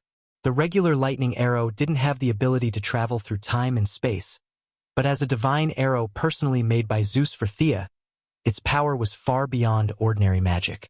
It was currently Thea's strongest single-target attack. The arrow seemed slow, but it was actually very fast. A large number of electric arcs were constantly generated along the arrow's path. When it hit the charm, which it even hit a huge ball of lightning. The light of the lightning temporarily dispelled the dark magic in the room. They squinted their eyes and finally saw the face of the witch. Hiss! The sound of people sucking in cold air echoed in the room. The fat woman magically hid in a group of guards and looked at the witch's dead eyes. Her heart trembled. This is a monster. I won't work in this hospital anymore. Thea didn't have time to pay attention to their thoughts. She only knew that her arrow couldn't kill the witch. Instead, the witch's zombie body resisted most of the damage. She didn't stop. She continued to draw her bow and arrows.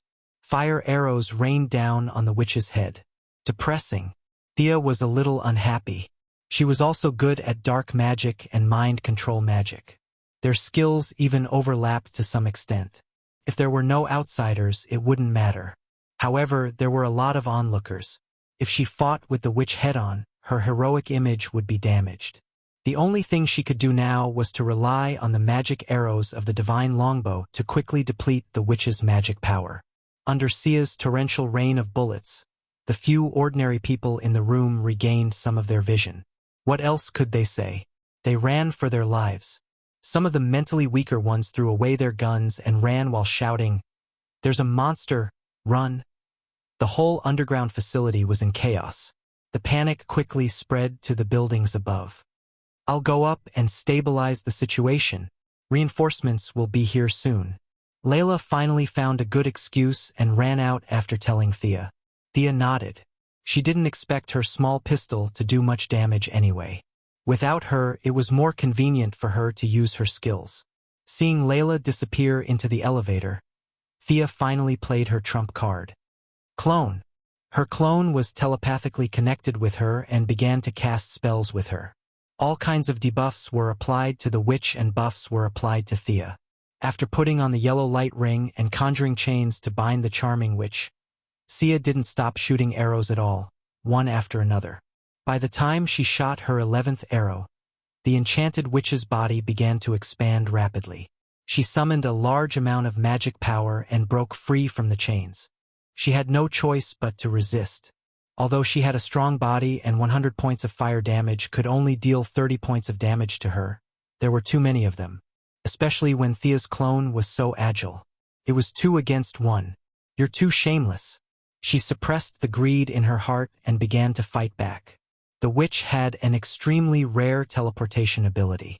She instantly appeared behind Thea and clawed at her heart. That's all you got. Thea's fighting ability was one of the best in the world, and she had been guarding against the witch's attacks. Facing the witch's black claws, she pulled out the Godslayer and infused it with fire magic to block the claws.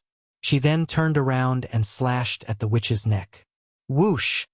The sword missed and there was a violent vibration in the air. The witch appeared on the other side of Thea and clawed at her face. Thea could only take 2 steps back to increase the distance between them. What a strange ability! The witch's fighting ability was not worth mentioning, but this teleportation ability made Thea suffer. She constantly used her agility to dodge, and it was inevitable that she would be careless after a long time. When the witch teleported for the 4th time, Thea finally discovered the principle of this ability. She could appear in any corner where her magic was. In other words, as long as the magic in the air was dispelled, her teleportation ability would naturally be broken. Chapter 308. The traditional way was to use a large amount of light magic to neutralize it, or use fire magic to burn it. Of course, it was also possible to change the battlefield and fight somewhere else. Thea could do all these methods, but she was purely helping out today. There were still a lot of things to deal with in the group, and she really did not want to waste time fighting a war of attrition. The doppelganger waved her hand and forced the charm witch to retreat with 3 light beams. She took out a dark sci-fi weapon from the space ring. This was a combination of the technology of Captain Frigid and Mr. Freeze. It was the latest development of the Freeze gun. If Cisco Ramon's design 3 years later was 1.0 and Captain Frigid's modification was 2.0, then the gun in Thea's hand was 3.0. Cisco Ramon had made a great contribution to the design of this gun. Conservatively speaking, this gun was at least 30 years ahead of its time. Bang! Bang! Under the confused gaze of the charming witch, Sia kept pulling the trigger. The cold air that was close to absolute zero froze everything, regardless of whether it was mana or zombies. The charm which tried to break free from the ice several times, but unfortunately, her body didn't have that much strength. Her magic power also leaned towards the dark attribute and was more proficient in corrosion and infiltration. Thawing out of this big ice block was really not an option. In addition, her mind was a little slow, so Thea did not want to talk nonsense with her. She sprayed 3 layers of ice on the inside and the outside. She put away the doppelganger and the light ring and observed the results of her battle. The effect was really good. This was the power of a technological weapon. Captain Frigid, an ordinary person, had repeatedly tricked the Flash. Although his high IQ was inseparable, this gun also played a part. Phew! Sia exhaled a breath of cold air. This room was almost freezing her, making her feel very uncomfortable. She ran out of the room in a few steps and bumped into Lila, who was about to help her. "Where's the enemy?" Lila stretched her neck and looked behind her. Her first thought was that Thea was defeated and was running away. Should he run with her, or should he run separately? She did not feel cold during the battle, but after the battle it was really cold. It was reasonable that Captain Frigid wore a down jacket all year round. Thea was only wearing a short-sleeved shirt. In such a cold basement, she felt uncomfortable all over. "Do you still remember Killer Crocodile from that day?" "Similar to that one. I've frozen it." At this time, Lara also felt a bone-piercing chill. Thinking back to the time when they first met, she nodded as if she understood. She was no longer the person who took the lead. She waved her hand and gestured to the people behind her. "You guys go and take a look. The temperature inside is very low. Don't touch it with your skin." Thea felt extremely cold in such a short time. She told Gu Yen to stay away from her and ran to the elevator alone. Halfway through the run, Thea suddenly realized something. Where was the female doctor who was thought to be mentally ill? He seemed to still be tied to the hospital bed. Did he catch a cold too? They didn't know each other, so she could only blame herself for being unlucky. Hopefully, the heavens would help her. After drinking 2 cups of hot coffee in the facility on the ground, she finally felt less cold. The design of Cisco Ramon's gun was very good, but it had high requirements for the user. Thea shivered even with her strong physique. It was hard to imagine how much pain Captain Frigid, an ordinary person, had to endure. This person's original intention was to toy with the Flash. After enduring so much, his genetic chain was damaged. She had to admit that he was a strong person. Just as she was wondering whether she should fly back or let them send her back, Lara, who was out of breath from running, pulled her back. "What's that thing you've frozen? Help me explain it in detail. Otherwise, I won't be able to explain it to Amanda." Okay. I saw a part of that person's memory. She was born in a small village in West Africa about 600 years ago. She received the secret inheritance of voodoo, which was very popular at that time. The locals called her the Enchanted Witch. After that, there was a large gap in her memory. When she regained consciousness, she was already on the other side of the Atlantic Ocean in Peru. It's unknown if the early colonists transported her. The last memory she had was that careless doctor of yours who destroyed her place of hibernation. That's about the situation. Thea looked at Lara's dizzy eyes. She was also quite depressed. She thought that it was just a small favor, but who knew that it would cause so much trouble? In the original plot, Amanda could think of using the heart to control the Enchanted Witch, but now, the female doctor's host had frozen to death. Thea was afraid of trouble, so she didn't ask.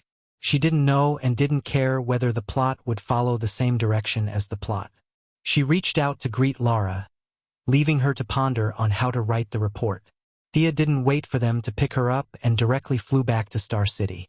She thought that Amanda would come the next day, but the dark-skinned woman didn't come. Instead, a little kid came. Damian Wayne, who looked childish but had a serious expression, handed Thea a long bag. "The sword you wanted." Thea opened the bag. The hilt and scabbard were 1.5 meters long and 25 centimeters wide. The whole thing was very heavy. The scabbard was engraved with magic patterns, which was a language that Thea couldn't understand. Thea didn't reach out to touch the hilt. She needed to observe it carefully. The hilt was golden, and the head of the sword was a ferocious demon's head. The arms of the demon formed the crisscrossing patterns on the hilt, and then the demon's hands interlocked to form the handguard. Thea used several methods to detect the sword, but she didn't find any traps on the sword. Then, she summoned a light ball and circled around the sword a few times, but she didn't find any abnormalities. "You're too careful." Damian Wayne couldn't help but mock her. He knew what she was doing, no matter how stupid he was. Thea didn't want to talk nonsense with the little kid. Under his horrified gaze, she created a clone and instructed her to get the sword. Clang! With a crisp sound, the whole sword was pulled out. The clone and the real body exchanged information. After confirming that it was safe, Thea took the sword and looked at it carefully. What a good sword! After removing the hilt, the blade was more than 1 meter long and 12 centimeters wide. It was unknown what material it was made of, but the blade was pale white. Anyone with a normal mind would associate it with the color of bones at first glance. They could vaguely hear the wails of the dead on the sword. In the middle of the blade, there was a dark red blood groove that couldn't be seen by ordinary people, but Thea could see it with the eye of Horus. But before she could take a closer look, she felt a mysterious suction force in the blood groove, and a small part of her gaze was sucked in. Thea quickly turned her head. She waved it a few times. "It seems a little light?" As soon as Thea had a similar feeling, she saw that the sword seemed to sense her strength and gradually increased its weight until it matched her strength. There was no doubt that this was a divine artifact or a demonic artifact. Thea's own Godslayer and Diana's Vulcan sword were both divine artifacts. The three swords were similar in nature, but their auras were completely different. Chapter 309. Not to mention its ability to absorb energy, the sword itself contained a huge amount of power. As a magic weapon, its attributes were very good. Thea tried to infuse dark magic into the sword, and found that the emotions transmitted from the hilt were desire, greed, and more importantly, excitement. That's right, the sword was transmitting a signal of excitement to Thea. God knew how many years it had waited, and finally, it was nourished by magic again. The blade was faintly vibrating. Thea swung the sword and withdrew the magic, and directly sheathed the sword. The sword was a little too pleased with itself. It had actually tempted Thea to go on a so-called killing spree. It would be a joke if Thea, who brainwashed others every day, was brainwashed and controlled by a sword. Thea did not directly put the sword into the ring. Instead, she looked at Damian and said, "I'm very satisfied. You can learn magic from me." Damian's little face was tense, and he was obviously relieved. As for the time and place, it was the small forest where Malcolm taught Thea. It was quiet and remote, and no one would disturb them. The original owner of the land was Old Ma, and now it was under Tommy's name. Anyway, he was still in Gotham with Laurel, so there was usually no one there. She told Damian to find a place to rest and wait for her in the forest at night. Thea continued to busy herself with the various matters of the company. It was not until sunset that she slowly walked towards the forest that had given her hope. It was the cycle of nature, and now it was her turn to give others hope. Thea recalled as she walked, but suddenly she stopped and looked not far behind her. An extremely tall and thin old man walked out from the shadows and was looking at her not far away. He was wearing a black robe with a high collar. His face was cold, and his eyes were filled with wisdom and vicissitudes. "Ninja Master?" Thea was a little surprised. This old man actually came out on his own. Needless to say, he must have followed Damian all the way here. Thea did not know if Damian had been honest with him, or if there was something else going on. "You know me?" Child, can you really teach Damien those mystical knowledge? Ninja Master stared at Thea with his hands behind his back. I'm a man of my word, but his completion of the mission seems to be a little different from what I expected. Thea could tolerate failure, but she did not like betrayal. Failure was a matter of ability, while betrayal was a matter of morality. Ninja Master didn't answer her question directly. He lowered his head and organized his words. Without my acquiescence, it's impossible for him and Talia to get the magic sword from me. Thea was dubious about this. Since it had already happened, she could say whatever he wanted. Are you going to take back your sword? This time, Ninja Master answered without hesitation. I want to see if you are qualified to hold that sword. Thea smiled. If it was 3 years ago, a Ninja Master would be the highest peak she could see. But now, he was just an old man with great martial arts skills. How do you want to see it? I want to experience your magic through martial arts, Ninja Master said as he pulled out a sword from his waist. Thea glanced at it and saw that it was just an ordinary steel sword.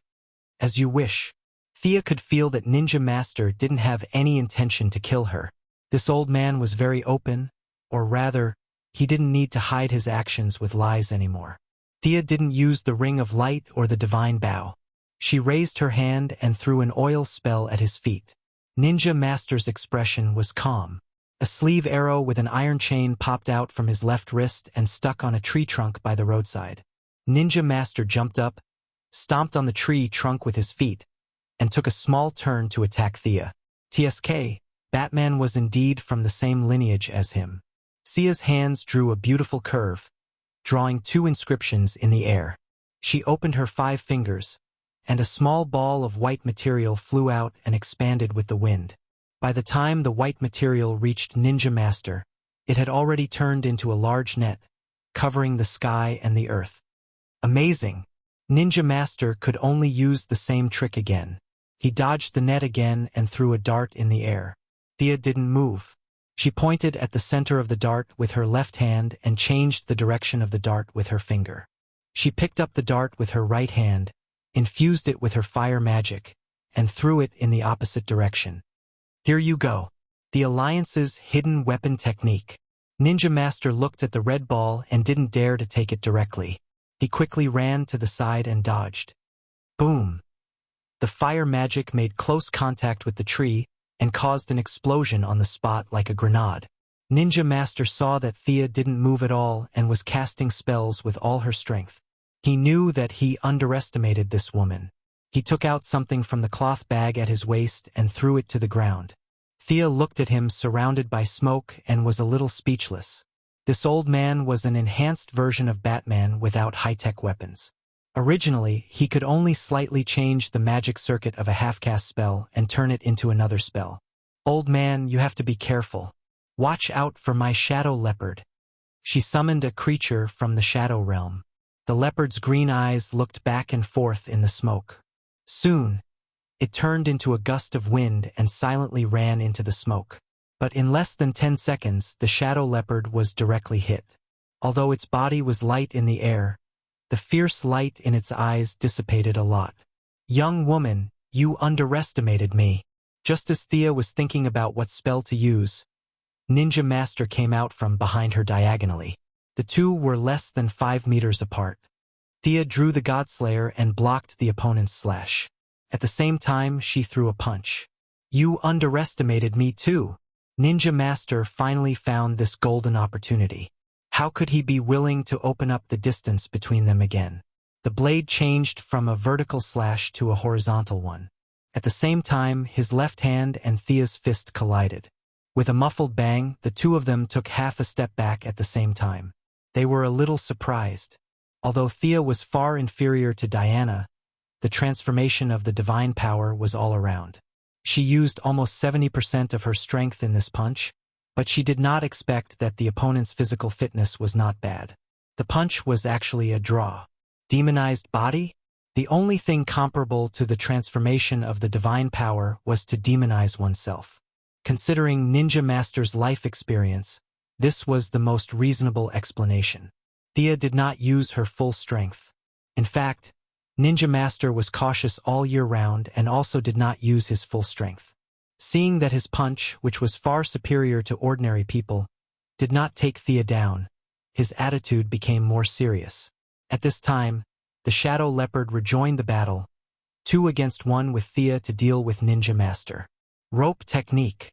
Thea waved her sword in her right hand to resist the opponent's attacks. Her left hand completed a spell. As if it had a life of its own, the magic rope wrapped around Ninja Master's feet. At the same time, the Shadow Leopard attacked the middle. Thea's long sword swept towards his head. The Ninja Master's martial art skills were really impressive. He flicked the magic rope with his sword, jumped up with his legs, and kicked the Shadow Leopard away. He didn't care about closing the distance anymore. He grabbed Sia's wrist that was holding the sword and threw her out. Chapter 310. However, what made the Ninja Master speechless was that although Thea was thrown out by him, she could still fly without the help of the light ring. Thea made a 360-degree turn in the air, and the long sword in her hand slashed diagonally at his wrist. Clang! The Ninja Master blocked the sword with a steel wrist guard, and at the same time the mechanism on the wrist guard was activated. His 2 fine teeth bit the edge of the sword, and his right hand clenched into a fist and punched Thea's face. Thea suddenly turned in the air again, and her left foot met the Ninja Master's fist. With the force of this blow, she pulled the long sword out of the mechanism, and her body was suspended in the air. The Ninja Master made a sound similar to a humph from his nose. His opponent's actions did not conform to the rules of physics, which made him unable to use many of his exquisite moves. Especially when he was in the air, how could he fight? But he had nothing to complain about. Before, he had vowed that he would use martial arts to learn magic. Now he had seen magic, but the process was a bit sullen. Thea paused for a few seconds in the air, and found that the Ninja Master did not make any further moves. The Ninja Master was almost half demonized, but he did not seem to be able to fly. Was he hiding his strength? Or did the demon only strengthen his body and did not give him any strength at all? If there was no accident, it should be the latter. If he dared to make a deal with the demon, he should have the awareness now. Thea respected him, but she did not sympathize with him. In the past 800 years, many families had been destroyed because of his existence. His soul was more or less contaminated with the demon's nature. Thea just wanted to use this old man to test her new move. With a smile on her face, she raised her hand and cast the dark magic she was most familiar with. A large cloud of black fog covered an area of 100 meters. Want to sneak attack? I have trained thousands of assassins. Young man, you are using the wrong method. The Ninja Master did not panic. He was not boasting. He must have figured out how to sneak attack and how to prevent sneak attack. Of course, Thea would not be so naive as to think that the enemy would be caught off guard. She had been referring to the Charm Witch's teleportation over the past few days, and combined it with her own magical theories. She had come up with a new trick. In this black fog, Thea could teleport herself to any place with magic at any time, using magic to teleport and martial arts to attack the enemy. This was also the first time she tried to combine martial arts and magic. The Charming Witch herself had no fighting experience. She only knew how to grab, knock, and scratch. Thea's level of martial arts and her vision for finding the enemy's flaws were much higher than hers. With the combination of the two, the Ninja Master, who was skilled in martial arts, was quickly beaten to a pulp. Is this also magic? Amazing. The Ninja Master was a little flustered at first, but he soon calmed down and methodically dealt with Thea's attack. His reaction was extremely fast. Thea continuously changed her position, alternating between real and fake movements, but she didn't cause any damage to him. But the Ninja Master's experience was really rich, and he quickly found a way to break the situation. The old man was born with amazing intuition, and he was familiar with the flaws of his own moves. He repeatedly guessed the position where Thea would appear. As soon as Thea teleported, she would meet his long sword. After a few rounds, she could only continue to teleport. It's amazing that a pure martial artist can practice to this extent. Thea had teleported more than 10 times, but she still couldn't defeat the Ninja Master. She had to say that she was impressed. Your martial arts are also good, but you practice the martial arts of the Assassin League, right? The ninja master just casually asked. He had taught too many disciples, and after 800 years, who knew how many there were? So he just said it and didn't expect to get a formal answer. Of course, Thea wouldn't be so honest about the origin of her martial arts.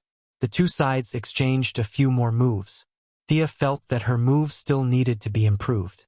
In theory, there was no big problem, but in practice, there were still some areas that were not easy to use. She didn't know if that guy had thawed. Next time, she should see if the charm witches had any tricks when teleporting. Withdrawing the black fog, the surroundings were lit up by the moonlight again. I want to see your martial arts. Thea landed on the ground, holding the sword with both hands. Although she felt that there was a gap between her and the ninja master, she still wanted to see how big the gap was. The ninja master was a little surprised. Give up your magic and compete with me in martial arts? You have courage. Except for Bruce, you are the best young person I have seen in the past 100 years. I accept your challenge. The ninja master held the sword in his right hand, pointing the tip to the ground, waiting for Thea to make the first move. He was very confident in his martial arts. After 800 years of hard practice, he had practiced all kinds of skills in the world to the peak. As long as he didn't use those mysterious means, he was not afraid of anyone. Thea's martial arts must be outstanding in the eyes of ordinary people, but in his eyes it was just not bad. Thea suppressed the excitement in her heart. It was a rare opportunity to compare notes with a martial arts master.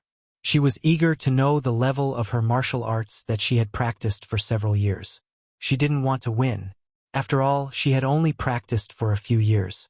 She just wanted to know her shortcomings. Do you mind if I use a bow?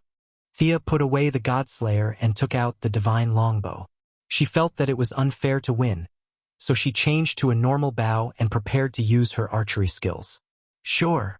Ninja Master didn't see where she got the weapon from, but he was still very calm. Although he didn't use a bow now, all the people who had been trained by him, without exception, had powerful archery skills. It wasn't strange that Sia knew how to shoot an arrow. It was normal. The divine power of the goddess of the hunt had greatly enhanced her archery skills. Now, even if she didn't use a divine longbow, her normal arrows could still cause great damage. Bang, bang, bang. 3 arrows were shot in an instant, and the 3 arrows almost locked the ninja master in any way. Since the ninja master could predict where she would teleport, Thea could also predict where he would most likely dodge. In a battle, it was not only a competition of experience, but also a competition of wits. Good. The ninja master only had time to shout, and the 3 arrows were already in front of him. He didn't panic, and he used the sword in his right hand to cut off one of the arrows. At the same time, he used his wrist guard to block another arrow. The last arrow was firmly caught by his left hand. He threw away the arrow and took out 2 throwing knives from his bag. One was fast and the other was slow. However, the ninja master made his first mistake since the start of the battle. He misjudged Thea's agility. Even without the help of magic, Thea's agility was far beyond the limits of an ordinary person. She reacted quickly, exerting force on her legs and leaping. In between the 3 actions of leaping, reaching a high point and landing on the ground, she shot 5 arrows in one breath. Each arrow was faster than the last. The ninja master could only deal with it and didn't have time to retaliate. Thea's attack didn't stop at all. She moved quickly through the forest, and from time to time, a large number of arrows would be shot from the gaps between the trees. Chapter 3:11. If the ninja master did not want to take the arrows head-on, he could only continue to retreat, and the distance between the two would only increase. Many years ago, Thea used the same tactic to deal with Malcolm as she did today. However, the ninja master was not Malcolm. He chose to go against the flow. His tall and thin figure weaved through the rain of arrows. Using his superb eyesight and skillful footwork, he dodged every arrow by a hair's breadth. If he could not dodge the arrows, he would hit them with his longsword. The distance between the two was visibly closing. Amazing! Thea felt that her archery skills had exceeded her usual level. Even Green Arrow might not be able to reach this level in the future. She focused her mind, and her eyes wandered back and forth between the ninja master's steps. Her brain was rapidly calculating where the ninja master's next step would land. She pulled the bowstring and shot the arrow without aiming. The arrow seemed to have hit the air, but the ninja master felt very uncomfortable. His forward movement was interrupted, and if he took another step forward, he would be hit by the arrow. He hurriedly withdrew his foot halfway. Although it didn't cause any damage, his tiger-like momentum was directly cut in half. Momentum was something that could not be seen or touched, but it could not be ignored, unless the gap between the two was very large. There was definitely a gap between Thea and the ninja master, but it was far from the point where he could ignore her.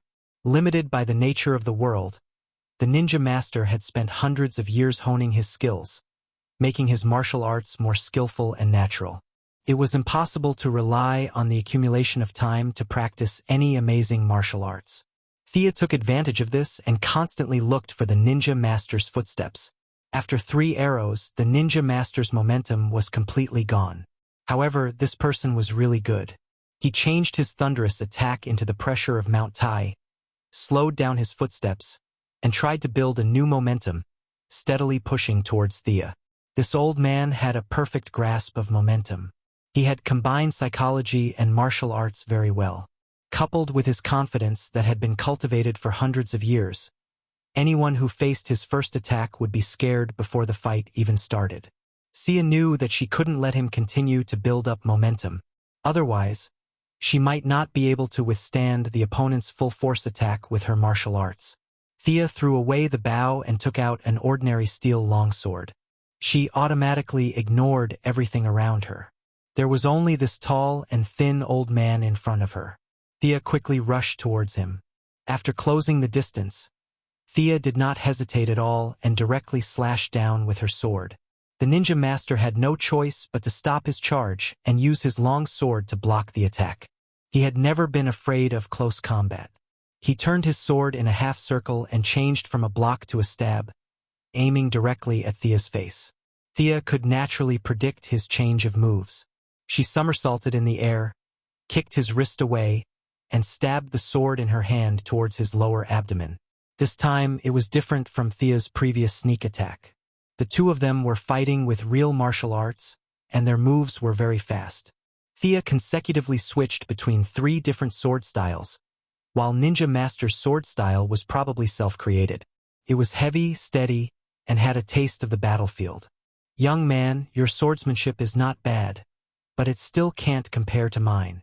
The ninja master's right hand made a feint, and suddenly the sword moved to his left hand. Thea was caught off guard, and the long sword cut a hole in her clothes on the shoulder.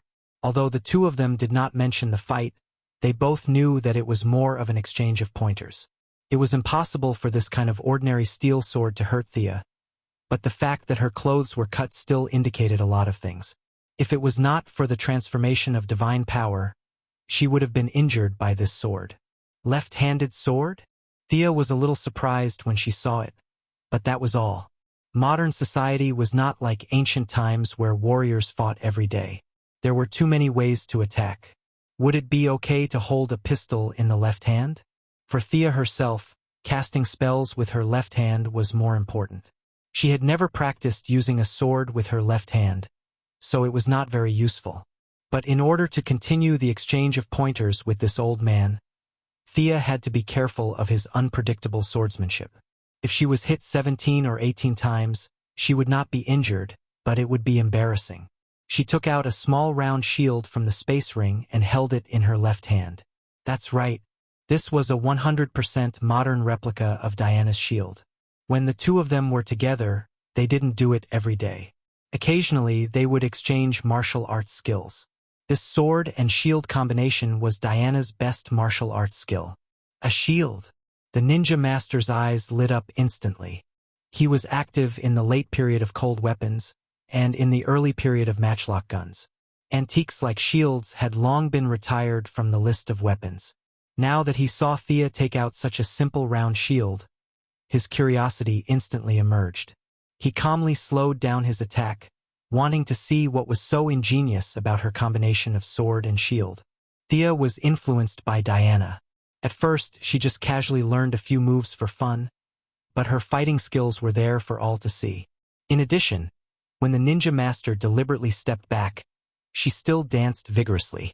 At first, the ninja master thought that Thea was only using it to defend against his left hand, but he soon realized that her sword and shield were very well coordinated. There was a classical beauty in the way she attacked and defended. This was definitely not a move that she came up with on a whim. This woman had a very strong foundation. Not bad. In all my years, I have never seen anyone who uses a shield so well. The ninja master only defended and did not attack in order to see all of her moves. He was at a disadvantage. When Thea showed him all of her moves, he still had a lingering aftertaste. But as he began to exert his strength, the battle between the two was about to be evened out. Thea struggled to hold on. To be honest, Diana's martial arts were not much better than the contemporary grandmasters of combat on Earth. She used her high attributes to crush her enemies. The combination of sword and shield that Thea learned from her was a little messy. But the divinity that she inherited from Ares, the god of war, displayed its unyielding nature. Thea slowly took a step deeper into the foundation of Diana's sword and shield. Huh? Did you come up with these moves at the last minute? As her opponent, the ninja master had the deepest understanding of Thea's moves. He had seen many of her moves before, but as the battle dragged on, the moves in her hands started to change slightly. Originally, it was a sword attack and shield defense, but with a slight change in the moves, it became a shield attack and sword defense. When the ninja master changed his moves, she changed her moves accordingly. This made the ninja master feel a little uncomfortable. A mystic sorcerer was able to fight him, a martial artist who had practiced martial arts for hundreds of years, to this extent. Could it be that the overall quality of mages was so high? He did not know that this was all due to the divinity of the god of war. He thought that Thea could change her moves during the battle. This was a little unacceptable to him, especially when he thought about how Thea gave up her strong points and used her weak points to fight with him for so long. He felt a little uneasy. I'm not fighting anymore. After forcing Thea back with 2 moves, the ninja master sheathed his sword and stood still. The old man was a man of his words. If he said that he would not fight, then he would not fight. Chapter 3:12. He did not want to fight, and Thea could not force him to. She shook her head and put away her weapon. Neither of them mentioned the demon sword. To Ninja Master, the sword was more troublesome than beneficial. It was not a bad thing to be able to get rid of it this way. About Damien? Ninja Master asked uneasily. Logically speaking, if Damien was discovered, it meant that the mission was not completed. According to the habits of the Assassin League, this was definitely a mission failure. The result was either death or a new mission. That was why he asked. Thea thought carefully. I will teach Damien, but the favor I owe the League will be written off. Thea did not know how much Ninja Master knew about Malcolm, but it was not difficult to find out the relationship between the two. Moreover, Thea felt that the martial arts of the Assassin League had given her the capital to rise in this chaotic world. This favor could be traced back to Ninja Master. Okay, that's it. I'll leave Damien to you. Ninja Master did not hesitate. His tall and thin figure walked into the forest alone. Thea stayed where she was. After 3 minutes, a thin figure walked out from the other side of the forest. It was Damian Wayne. At this moment, the brat was a little embarrassed.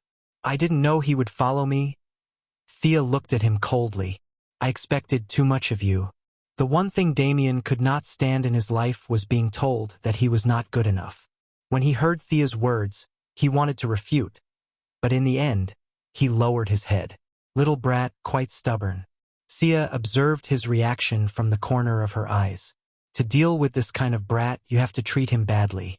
You have to make him tremble when he thinks of you. Talking about life and ideals like Batman is purely nonsense. Forget it. I'll let you pass this time.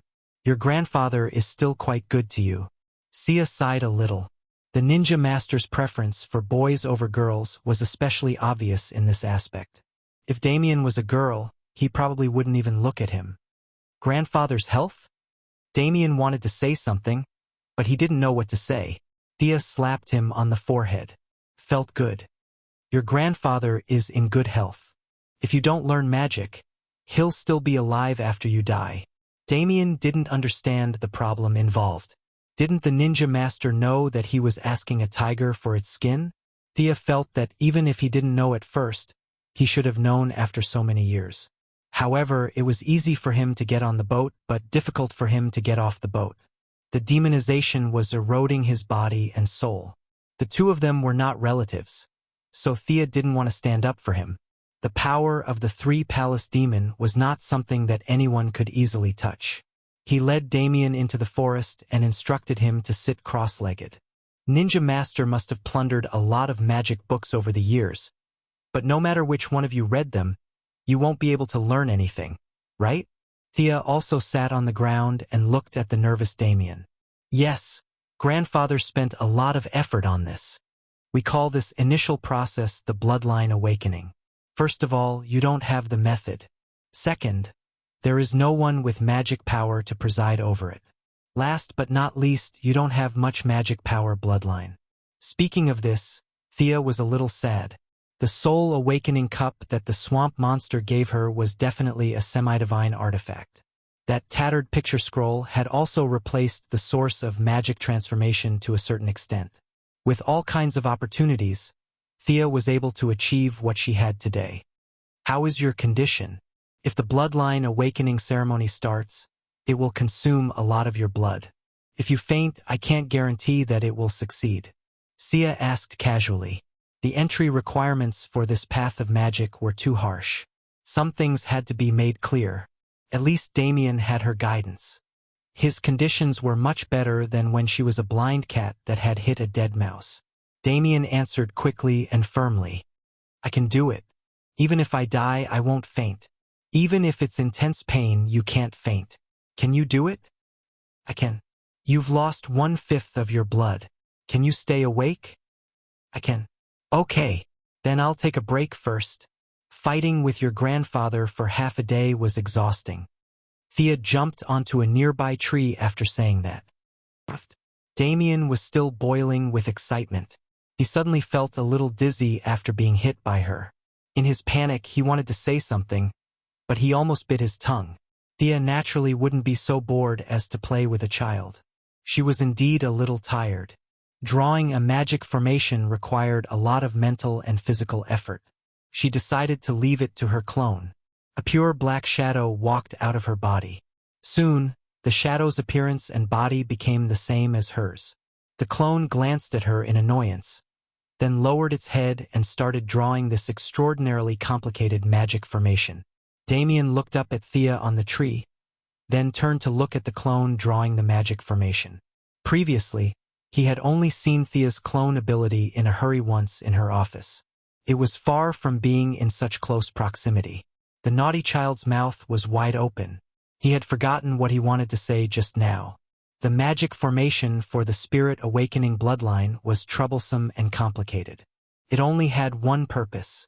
Perhaps there were some simplified versions. However, Thea only knew this magic formation recorded in the Constantine family's magic book. The clone drew for more than an hour before it was finally finished. The clone instructed Damien, "Stay here obediently. You can talk." Damien was shocked. He had always thought that this was something like a robot. However, the clone had expressions and could talk. This made him a little confused. The clone didn't say much to him and quickly returned to its original body. Thea slowly woke up. The clone's existence also consumed her stamina.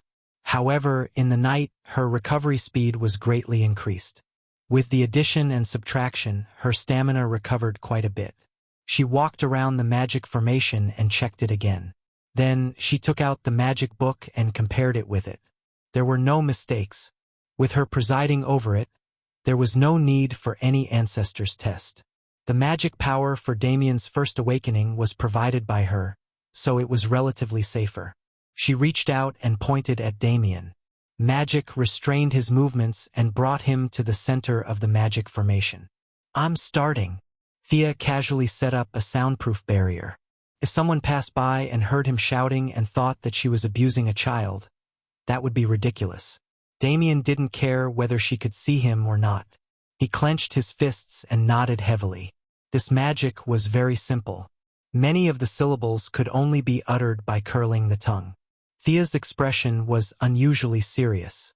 She chanted the incantation with her hand gestures. Her voice constantly spread through the air in the forest.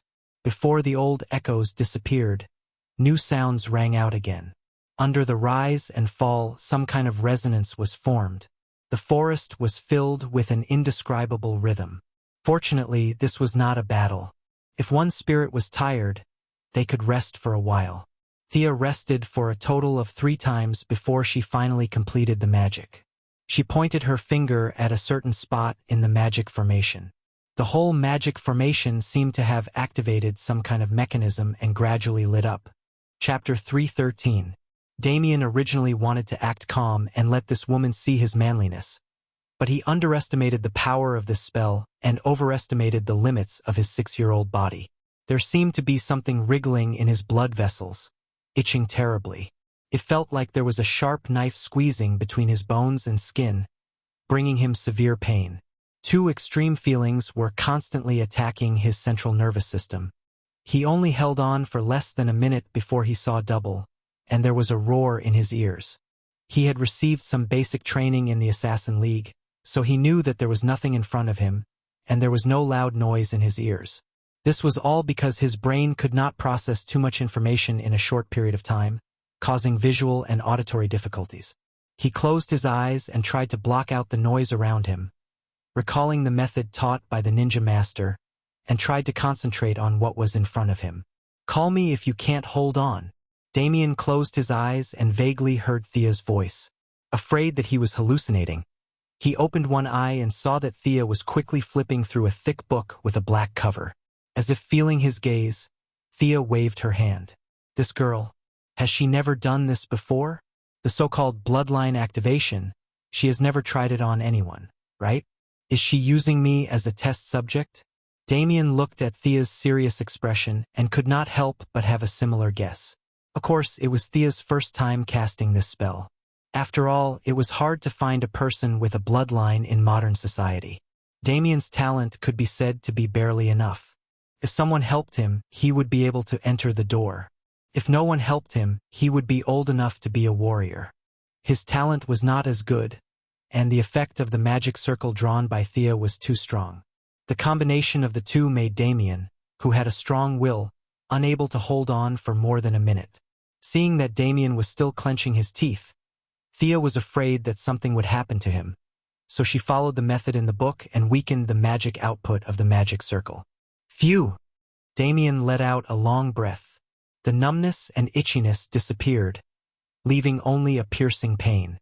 It was much easier to bear with it alone. His eyebrows were still furrowed, but his clenched teeth had loosened. At this moment, Thea's lazy voice reached his ears again. "Do you feel better now? The magic output of the magic circuit has been reduced by half, but the ritual time has been doubled. It will last for about 3 hours. 3 hours.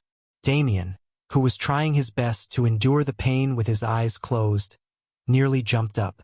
If it was 10 minutes or 15 minutes, he could still endure it, but 3 hours, the thought of giving up had just surfaced in his mind when he dispelled it. Damien Wayne, would never admit defeat, nor could he admit defeat. If others could do it, he would do it too. A great opportunity was right in front of him. Thinking back to the hundreds of years of anticipation of a ninja master, wasn't it just 3 hours? Bear with it. Time passed slowly. Damien did not know how much time had passed, but he suddenly realized that he was not in so much pain anymore. Was his body numb? He used his heart to feel for a while. This was one of the factors, but more importantly, his physical fitness had become stronger. Stronger. No one knew how much Damien longed for this word in his heart. His father was not by his side when he was young. The only people who accompanied him were his mother, who was full of resentment, and the old man, who was known by everyone as the leader of the demons. Damien had set a goal for himself since he could remember. He wanted to be strong, to have power, and not let others interfere with his destiny. Although the change was slow, he could feel from his heart that was beating more and more vigorously, and his bones that were getting tougher and tougher. His physical fitness was rising rapidly. In the past, he would have to put in 10 times or even 100 times more effort in exchange for this little bit of improvement. Today, he could gain strength just by sitting here. This was the mysterious magic. He could not help but steal a glance at Thea again. Our young lady did not have the patience to watch him grit his teeth. At this time, she was resting her chin with her hand and resting with her eyes closed.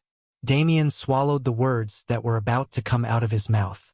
This girl probably did not care about his gratitude, but she could fight with his grandfather for so long with only martial arts. He could not tell that she was quite powerful. Thea was not asleep. She had been secretly observing Damien in the magic circle. After all, he was Batman's son. The purpose of pretending to be asleep was that she was afraid of trouble. What was the use of receiving the gratitude of a 6-year-old child? The pain finally ended, and what followed was numbness and itchiness.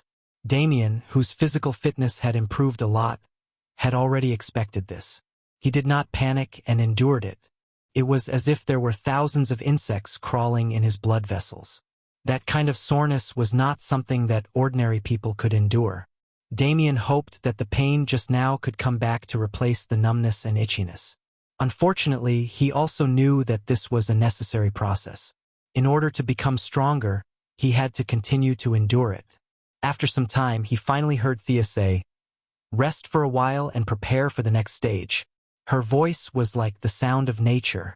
Damien's body was as if he had been fished out of water. His short black hair was stuck to his forehead, and a trace of stubbornness could be seen in his blue eyes. However, his hands could not help but tremble. Thea used Magician's hand to pull him out of the magic circle. The body strengthening stage is over. The next stage is the official bloodline condensation. You will suffer a lot of blood loss. In order to prevent you from becoming a cripple in the future, go to the side and move around. Adjust your body's condition. Damien panted heavily, trying to calm his breathing. Not long after, he felt that his body was different from before. First of all, the most obvious difference was that he had grown taller. Secondly, his vision was farther, and his hearing was sharper. He did a few punches and kicks. The most obvious feeling was that his strength and speed had increased by a lot. The 3 hours of suffering were not in vain. After moving around for a while, he gradually grasped the new strength and did a few somersaults. He was agile and his movements were light. Although he could do it before, it was not as easy as now. "You've recovered enough. Let's continue." After getting his consent, Thea put him back into the magic circle again and began the second stage, which was also the most critical stage of bloodline purification. The magic circle was light black before, but now it was light red. At first, Damien did not feel anything different, but soon a wave of weakness came over him. As someone who understood the structure of the human body, he knew that this was Sia's so-called bloodline purification period. A large amount of blood was artificially consumed, and the magic circle could help him extract the most essential part of the blood. This was the beginning of the path of mystery. Unlike the previous stage, where he had to grit his teeth and endure, Damien now had to deal with endless weakness. His face was getting paler and paler, and his blood was flowing out rapidly. He had to try his best to stay awake and not pass out because of excessive blood loss. Chapter 3:14. What can I do to help? Seeing Damien's pale little face, Batman, who didn't want to show his face, came out from behind the tree. Impossible. This is the most critical step for him. The bloodline can't be faked. If you give him a blood transfusion now, it will definitely alleviate his symptoms, but I can't guarantee what will happen after the bloodline is purified. Thea had felt him spying on her when she first fought with the ninja master. These 3 generations were quite interesting. On the surface, they seemed indifferent to each other, but in fact, only they knew the bond between them. Batman wasn't in the mood to chat with her. He waited anxiously. "Don't worry. This magic circle is very safe. Damien is still young. In theory, the younger the bloodline is purified, the higher his future achievements will be. I'm also watching over him. To be honest, this kid's luck is much better than mine. I didn't have anyone to watch over him back then. He had to rely on himself for everything.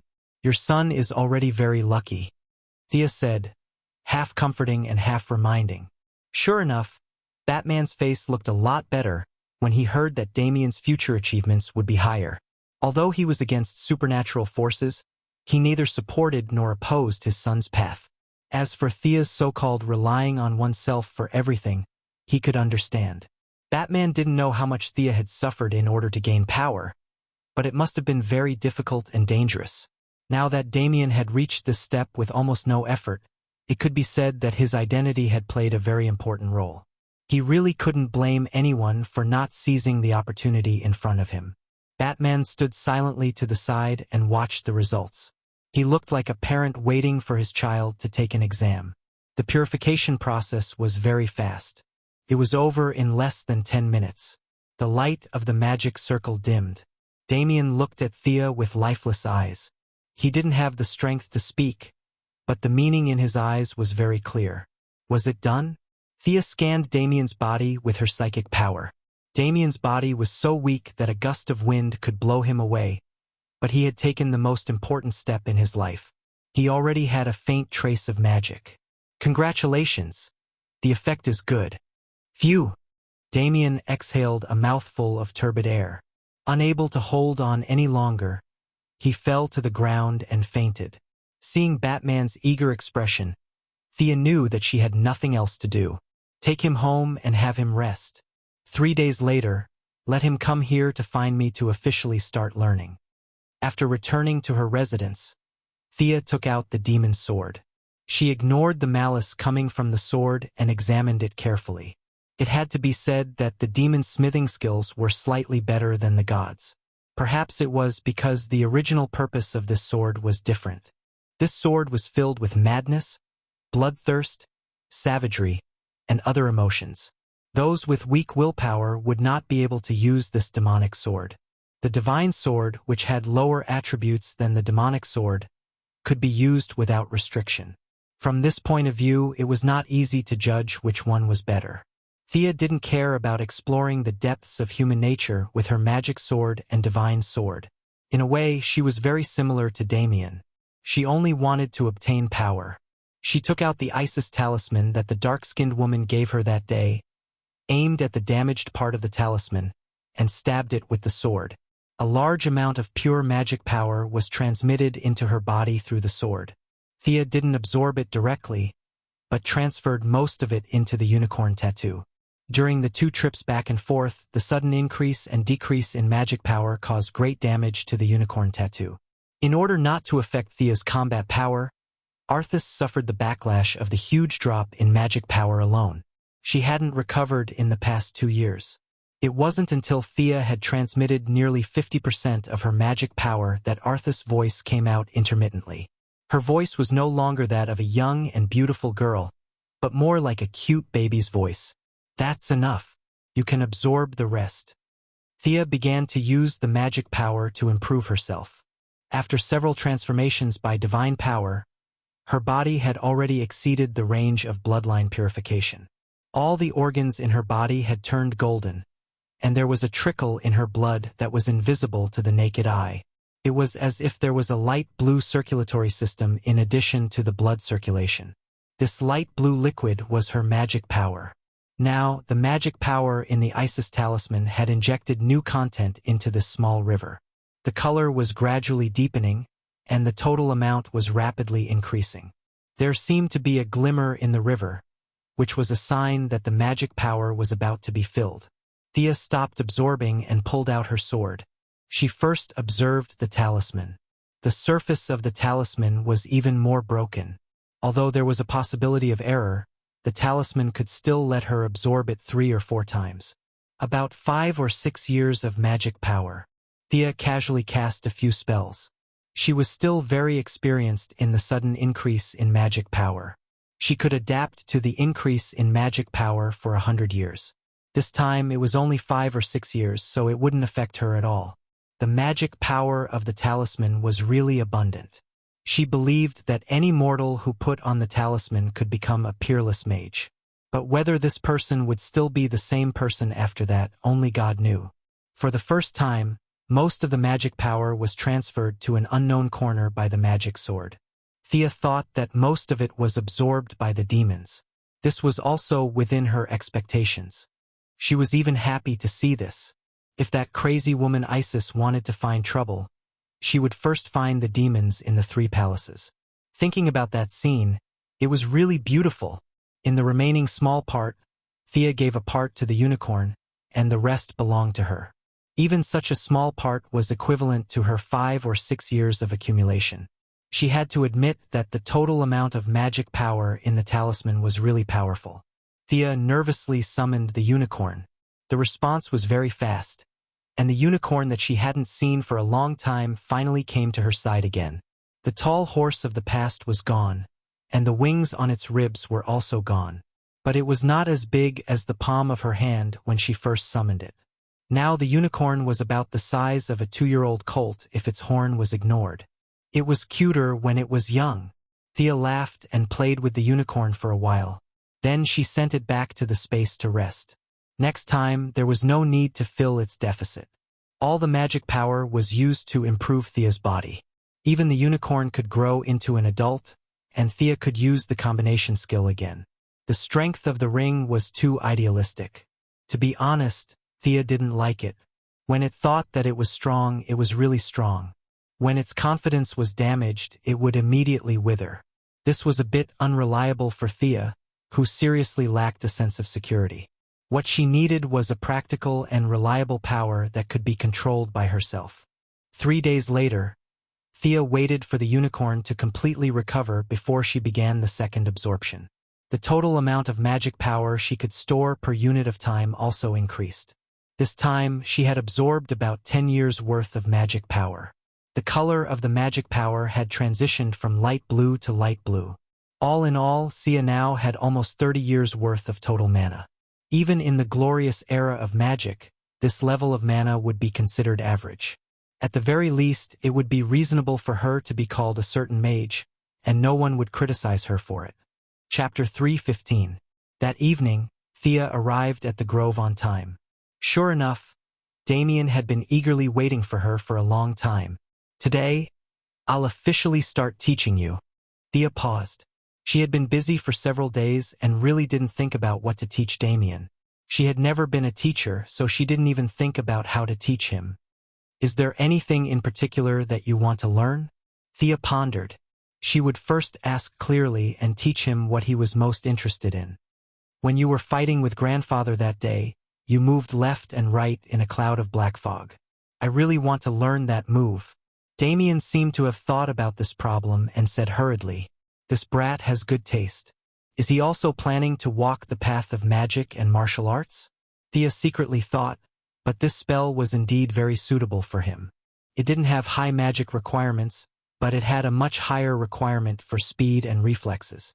At least until Thea figured out the principle of Charm Witch's teleportation, she could only rely on her own high reflexes to make up for the lack of magic operation skills. Of course, I'll teach you the magic part. As for the martial arts part, Thea meant that he had a lot of martial arts masters in his family, so he didn't need her to teach him, right? Damien had dealt with her a few times and understood the general mentality of this woman. She was afraid of trouble, but there were many people who could teach him martial arts, so there was really no need to bother Thea. He immediately nodded and approved the teaching plan. Thea was very happy. This saved a lot of trouble. I said before that your attributes are dark and earth. Most of them are dark, and the earth is very little. You don't think that the light attribute is righteous and the dark attribute is evil, right? Damien shook his head very seriously. No, none of his 3 generations had anything to do with light. It would be strange if he awakened a light attribute. The dark attribute is strong in concealment and penetration. It's not as aggressive as the 4 major attributes of earth, fire, water, and wind. But in modern society, before your magic accumulation reaches a certain level, technological weapons are better than elemental magic. Damien nodded as if he understood. Thea continued, "You're really lucky. Your attributes are very suitable for the current social environment. Stealth and unpredictable. That's your fighting style from now on." Hearing this, Damian was even happier. He had never intended to be a knight. Being able to secretly kill his opponent with a sword was in line with his character and family tradition. Thea taught him how to release his own magic. Damian's dark element was slightly different from Thea's. Damian's element was more aggressive, while Thea's was more flexible. There was no need to talk about which was better or worse. As long as it was used well, it could deal double the damage to the enemy. After a week of continuous teaching, Damian's basic magic power was not as good as Thea's. After all, he was still young. After puberty, the magic power in his body would usher in a period of eruption. This was also why many children of magic families would awaken their bloodlines at a very young age. They did not have the opportunity like Thea to obtain talismans or magic swords to artificially increase their magic power. What they did was to awaken their bloodlines at a young age and wait for the explosion of magic power during puberty. Although there was a certain risk compared to the growth of magic power in adulthood, this risk was bearable. By now, Damian could already cast dark magic. Of course, in terms of the range and the density of the smoke, it was far from Sia's. But the naughty kid was still so happy that he couldn't tell north from south. "Take it," Thea said as she threw him a pitch-black longsword. This was the sword of Azrael that was seized in Gotham. It had been used for a period of time. As the sword did not have a magic circle carved on it, it could only be considered a semi-finished product. Considering that this was Thea's first disciple, and it was of great significance, Thea worked with Diana over the weekend to draw the magic circle of the original Black Mist dagger onto this longsword. Diana could participate in the production of Batman's Hellbat armor in the future. According to the game, her secondary profession was enchantment forger. In this era, materials were scarce and could not be created. However, it was not a problem to create a longsword according to the drawings. Little Damian took the sword and found that it was a little long for him to use. However, it would be just right when he reached adulthood. He was not stupid and asked in disbelief, "It's for you. The sword is very sharp. Don't cut yourself when you swing it. A dark spell circle is carved on the sword. You need to use your own magic power to guide it. Can be cast once a day." Sia said casually, as if what she was giving away was not a magical weapon, but a wooden sword and saber that could be bought on the street for $50. Damian's nose twitched a little. He turned his little face to the side and said in a low voice, "Thank you."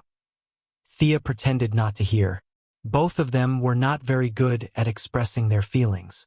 Just like that, they began their exclusive lessons. There was a theory lesson every 3 days and a combat lesson every 5 days. However, in less than half a month, Thea could not take it anymore. She dragged Damian to Batman, who was beating up criminals in Gotham. Seeing them coming out of the dark, Batman was a little confused. He grabbed the neck of the criminal in his hand and slammed it on the ground. A severely concussed patient was born. "What's the matter?" Batman, who was fearless in the face of Darkseid, was in a mess. Especially when he saw Thea's unfriendly face and Damian's ashamed face. He imagined the scene of a naughty child being brought to his parents by a teacher. "This child of yours."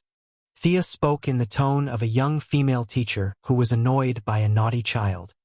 "His foundation is too weak. A sorcerer is a profession that requires a lot of comprehensive knowledge. It's not like your friend in blue shirt and red cape who can do it with just a little bit of strength. Have you taught Damian any conventional knowledge?" Thea fired a barrage of words at Batman. She thought that teaching would be easy, but after a week of theory lessons, she found a big problem. Damian's basic knowledge was a mess, but he was very stubborn and pretended to know everything. However, when it came to practical application, Thea immediately knew that she had wasted a few nights to come to Gotham tonight. Batman wiped the non-existent sweat off his forehead. As a top student, he really did not know what his son had learned. He thought that the Ninja Master had taught him everything, but the Ninja Master also thought that he should teach him, his biological father.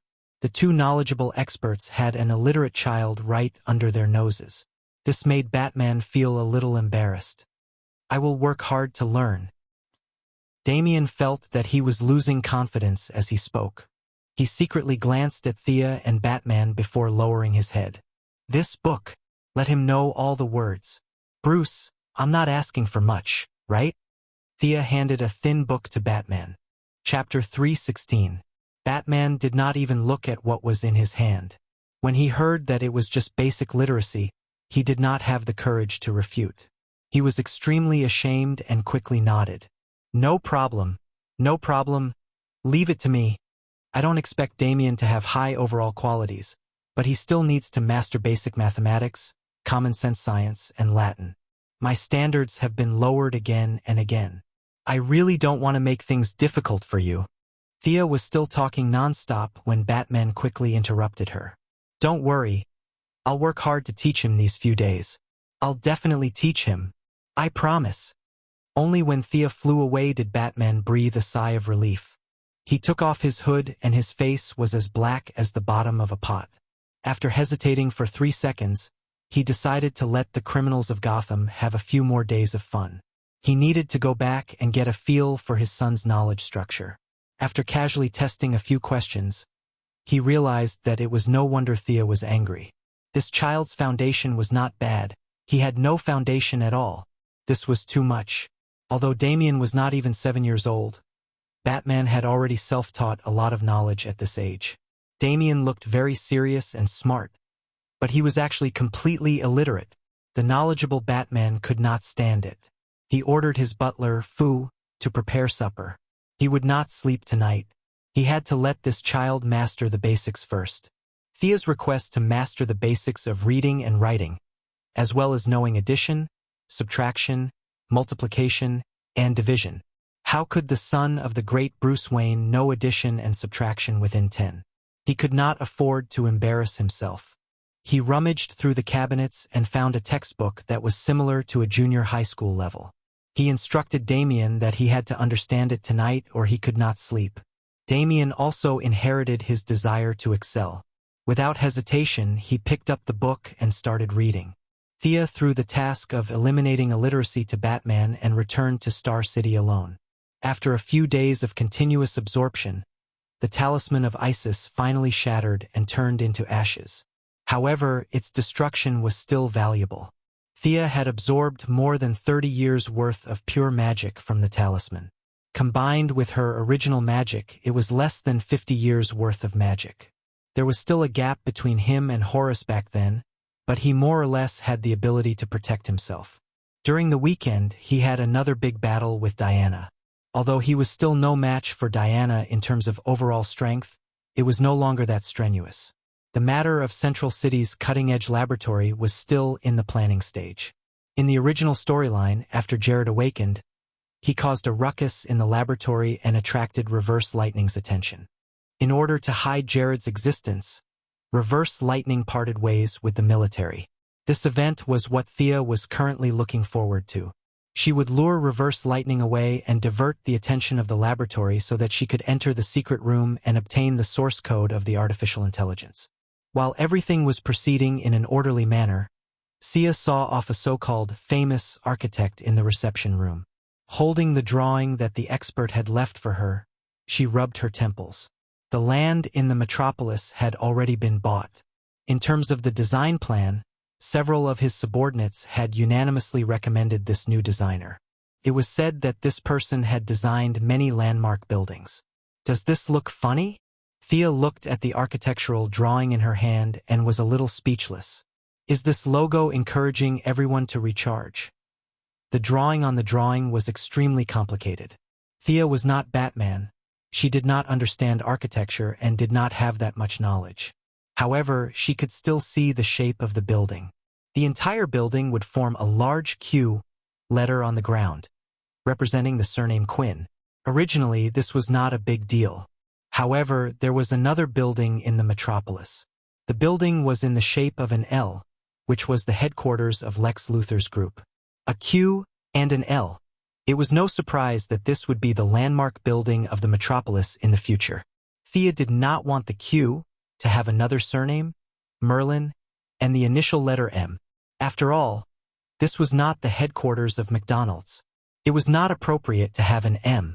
She immediately made the decision and decided on the Q building. Just as Thea finished sorting out the various situations of the group and was preparing to rest for 2 days, trouble came to her. The assistant handed her a phone. "It's the Pentagon. What's the matter?" The voice on the other end of the phone was Superman's future father-in-law, General Ryan. The old man did not waste time with her and urgently asked her to come to the Department of National Defense. It was definitely not suitable to fly there in the daytime. Fortunately, the military helicopter arrived very quickly. Almost as soon as she put down the phone, they arrived. The few soldiers were really well trained. They did not have any questions about her workplace attire and pulled her directly to the Department of National Defense. The Department of National Defense was now more closely connected with her new group. On average, she had to come several times a month. After showing her consultant's ID, Thea entered the building smoothly. "What's the matter?" Thea entered the conference room and found that the atmosphere was extremely solemn. Almost all the generals she had met were present. Even Amanda Waller of the Heaven's Eye Society was in the corner. Amanda's expression was very strange. It was somewhere between a smile and a smile. "Take a look." As she spoke, she turned on the display in the room. The image of the person on the display was extremely blurry. It was most likely that after the scene was destroyed, part of it was restored using high-tech technology. "She's not dead." Thea looked at the dark figure on the screen. She looked like a ghost. Wasn't this the charmed witch that she had frozen a while ago? Without a host, she should have lost her ability to move. "We suspect that she and Dr. Joan Munn completed a deep fusion at a special node. In other words, Dr. Joan Munn has betrayed us." Amanda's expression was calm. It was as if she was not talking about her subordinates, but an unrelated passerby. "You want me to take her down? Where is she?" Now that Thea had enough magic power, she was no longer afraid of the charmed witch. Although it was only a brief glimpse on the screen, she could tell that the fusion between the charmed witch and Joan Munn was forced. The female doctor did not have any magic power at all. It would only greatly reduce her power. "Don't worry. There's more. She has an accomplice," Amanda said and clicked on another video. A handsome young officer appeared in the video. He opened the door of the freezer and released the charmed witch. This person is called Rick Flegg. He can use all modern technology skillfully. He's an elite warrior of the Heaven's Eye Society and also Dr. Joan Munn's lover. It's not clear if he loves his lover or is controlled by magic. Watch the next part. This is the real trouble. The young man called Rick Flegg led the charmed witch into the prison of the Heaven's Eye Society. They carefully avoided the guards and came to an ordinary prison cell. The charmed witch walked in calmly.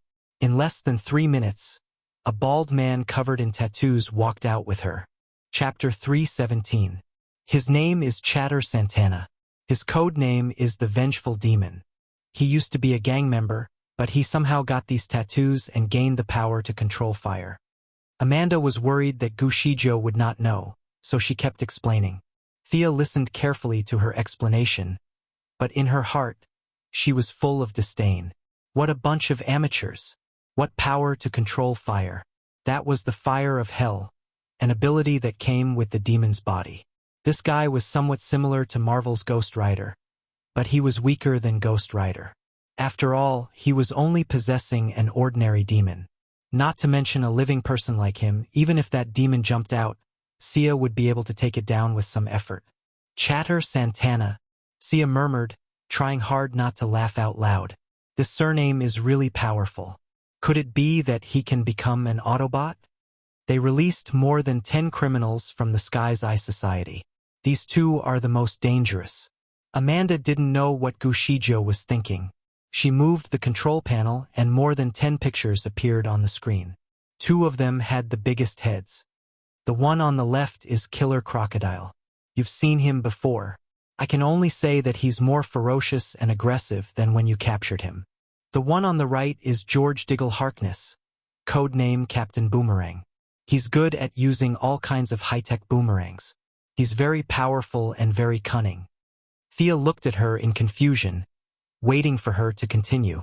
Weren't these guys from the Suicide Squad? But now they seem to have turned against Gushijo. But what did that have to do with her? She was a consultant, not a fighter. Can you deal with them? Please tell us the truth. Amanda didn't say anything, but General Ryan spoke up. Thea could not help but think.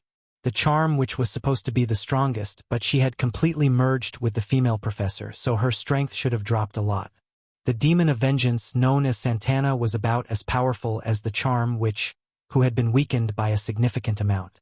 Dealing with these two at the same time would only take a little more effort, even if he had to expose his trump cards. The rest of the ordinary people were no trouble to her, so Thea ignored them. However, being able to do it was one thing, and talking to this group of people was another. Did she have nothing better to do? Was she going to work for them? Pretending to be hesitant, he asked, "What do you need me to do? Why did you call me here in such a hurry?" General Ryan hesitated for a moment before deciding to tell the truth. They kidnapped Mr. Minister and threatened him with his life to kidnap the leader of the Heaven's Eye Society, Steve Trevor. Unlucky Steve Trevor. Sia looked at the dark-skinned avatar thoughtfully. No wonder this woman was still smiling even after such a big thing happened. If it weren't for the fact that the situation wasn't right, she would have gathered her subordinates to celebrate. Mr. Minister knows a lot of secrets. If you leak them out, the consequences will be. General Ryan looked a little flustered. This old man was as stubborn as a rock, but in general, he was still very patriotic. Mr. General, forgive me for telling you the truth. The other party is known as the Charm Witch. You should be able to guess a lot from this name. If she wants to, the country's secrets are not guarded against her. Thea explained immediately. Leaking secrets would be troublesome, so she had to make it clear in advance. The Minister of National Defense was an old bureaucrat with a negative willpower.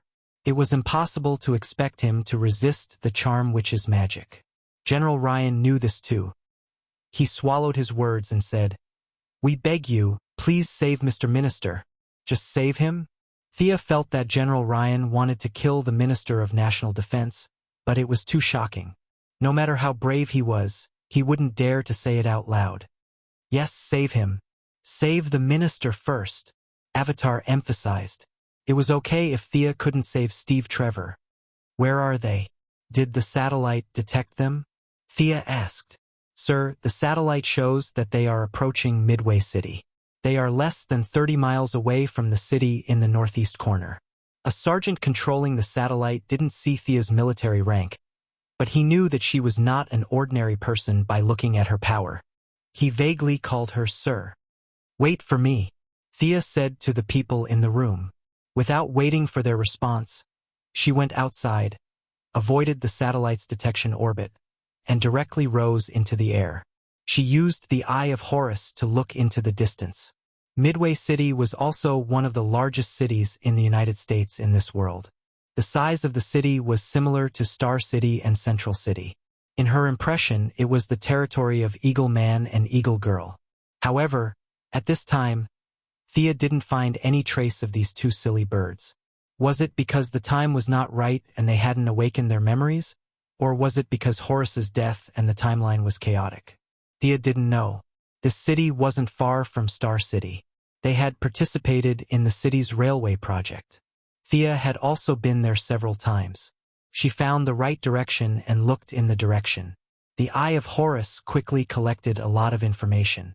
Thea filtered it one by one and found the Charm Witches group 3 minutes later. There were quite a lot of them, but not only were there more than 10 criminals, Thea also saw many fully armed soldiers with guns. If she was not wrong, they were Rick Flagg's subordinates. In modern society, loyalty was too low. It was impossible to betray the country directly for the sake of their superior. These people had been brainwashed. More than 30 people were sitting in 2 trucks. Most of them looked forward with blank expressions. The respected minister was tied up like a dumpling and was still in the truck behind. The charm which was focused on reading his memory. As if she sensed Thea's spying, she stopped what she was doing and looked around nervously, but found nothing. Thea waited for the charm which to relax and suddenly made a move. The yellow light ring had given her a lot of knowledge about space. Although it was more on the physical level, it was still very useful. Thea had begun to study teleportation after she had enough magic power. Now she had made some progress. A light blue portal opened beside the Minister of Defense. Thea reached out a hand from behind the portal and pulled him directly into the portal. The charm witch's attainment in spatial magic was not low. However, her strength had been severely damaged after fusing with Joan Mun. After hesitating for a while, she was afraid that there would be an ambush. In the end, she gave up the idea of pursuing. "Our minister has been rescued by me." Everyone in the meeting room was dumbfounded when they saw that she had dragged an old white man back in less than 3 minutes. Fortunately, there was no shortage of flatterers in this world. A few of them hurriedly surrounded the Minister of Defense and asked about his well-being. It was very lively and bustling. Chapter 318. It took the minister a long time to recover from the shock. Coming through the portal was a terrible feeling, as if a box of sardines had been stuffed into a narrow container. It was cramped, but there was a huge force pushing him from behind. If the minister could be interviewed about his feelings at that time, he would definitely say, "I want to die." Until Sia pulled him into the meeting room, his memory was blank. He had not recovered from the beginning to the end. Now that he saw a few of his former lackeys nagging in his ears, he finally recovered from his dazed state. Looking at the familiar environment in front of him, he almost burst into tears. This old man, have actually come back for no reason." General Ryan pushed a few flatterers to the side. With his status, he was not afraid of the Minister of National Defense. He instructed his subordinates to check if the minister was the real person. A large number of people were busy checking his pupils and blood, and a large number of password inquiries. Amanda pretended to be very serious at this time. She stood straight with a dark face, but in fact, she was laughing in her heart. If those criminals killed Steve Trevor in a rage, it would be a great thing. Although these people ruined her ex-team's plan, compared to Steve's life it was nothing. There were criminals all over the streets. When the time came, there would be an exchange of benefits and moral ties. They could always use superheroes to capture a few more. However, there was only one Steve. As a national hero and the founder of the Heavenly Eye Society, his personal prestige was unparalleled. After fighting with him for so many years, Amanda knew very well that as long as Steve did not betray the country would not do anything to him. The more she thought about it, the happier she felt. Although she knew that this was not the right place, she could not help but ask Thea softly, "Where is Steve?" "I don't know. I didn't see him." Thea really did not see him. There were only 2 cars, and he was most likely detained in the car in front. She saved him and left. In her mind, she did not even see Steve as a person. Amanda was very satisfied with this answer. She looked down at her feet, afraid that her joy would be seen by Thea or anyone else. A lot of people were asking the Minister of National Defense if he had leaked any secrets. Thea felt that he had leaked a lot, but it was none of her business. She got up and was about to leave. "Miss Quinn, don't go. Please stay a little longer." General Ryan saw that she was about to leave and hurriedly stopped her. "I still have things to do. No matter what it is, we will help you solve it." Thea stared at the old general with a faint smile. At 2 o'clock in the afternoon, "A reporter named Louise Ryan from the Daily Planet wants to interview me. What do you think?" Old General Lionheart almost choked on his anger. He was also helpless against his daughter, who was 100 times more courageous. However, he had already said it. Whether it was public or private, he was the only one who could do it. "I'll call her and explain." Old General Mu bitterly ran to the side to make a call. In fact, Thea didn't really want to leave either. Regardless of how long it would take, she was the one who saved him. He was such a high-ranking official, so she should at least get some benefits before he could leave. Compared to the Parallax Demons and Ares, the Charm Witches were nothing. Even though General Lane had already walked to the side, Louise Lane's voice could still be heard through the phone. Thea could hear the voice of this famous female reporter from afar. Clark Kent had commented on his wife's article, saying that she had the spirit to compete with a fierce tiger. Reading it made one shudder. According to Thea's understanding, this meant that Louise Lane was a very fierce person. Now, this fierce woman was scolding her own father because General Lane had disrupted her interview steps. General Lane laid out the facts and reason. After a long round of words, he finally put down the phone and nodded at Thea. At this time, a staff member whispered a few words in his ear. General Lane's eyebrows furrowed. After thinking for a while, he asked Thea, "Miss Quinn, the minister's memory after he was kidnapped is blank. Do you have a way to restore it?" "I'm just a little faster. I don't have any profound skills." Thea flatly refused. Mind control and mind reading were the most taboo abilities for politicians. In fact, two small spells, mind control and mind backtracking, could solve the problem. However, Thea would never admit that she had this ability. General Lane's expression relaxed slightly, but soon he put on a sorrowful expression. He nodded and went to study the minister's memory. Immediately, Thea settled down in the Ministry of Defense. From time to time, she would call the corporation and read some books. She had to admit that these people had really come up with a solution. They had found or captured 3 master hypnotists, and each of them hypnotized the minister. In the end, the result of the comparison made them very depressed. The minister had said more than half of what he should and shouldn't have said. Except for the nuclear weapons, which were still under the president's control, the rest of the conventional passwords had basically been obtained by the enemy. With the elite soldier Rick Flegg leading the way, it wasn't difficult to find a few intercontinental missiles. The people who had been sucking up to the minister were now silent. If only 1/10 of the information leaked by the minister were to be spread to an ordinary person, they would be executed without trial. However, he was now the most powerful person in the room. They were a little hesitant. Should they put him under control first or report to the government first? "I'm automatically suspended. General Lane will handle the follow-up for now." The Minister of Defense had been dealing with politics for half of his life. He knew his situation all too well. Although he was very reluctant to give up his power, he had no choice but to announce his temporary resignation as if his father had died. The people who were qualified to compete for the minister's position all had their own understanding of what he meant by temporary handling. When the time came, the president would still need to decide who to nominate in private. However, this old man's career was over. If there were no major consequences, he might be able to retire peacefully. If the consequences were serious, he might not even be able to see the sun tomorrow. General Lane, who was temporarily handling the follow-up, took over the command without hesitation. He pondered for a few seconds and felt that Thea was still the main force. "Mississippi Lane, is there anything your new corporation needs our help with recently? Was this the negotiation of conditions?" Thea watched as they put on a show of peaceful evolution.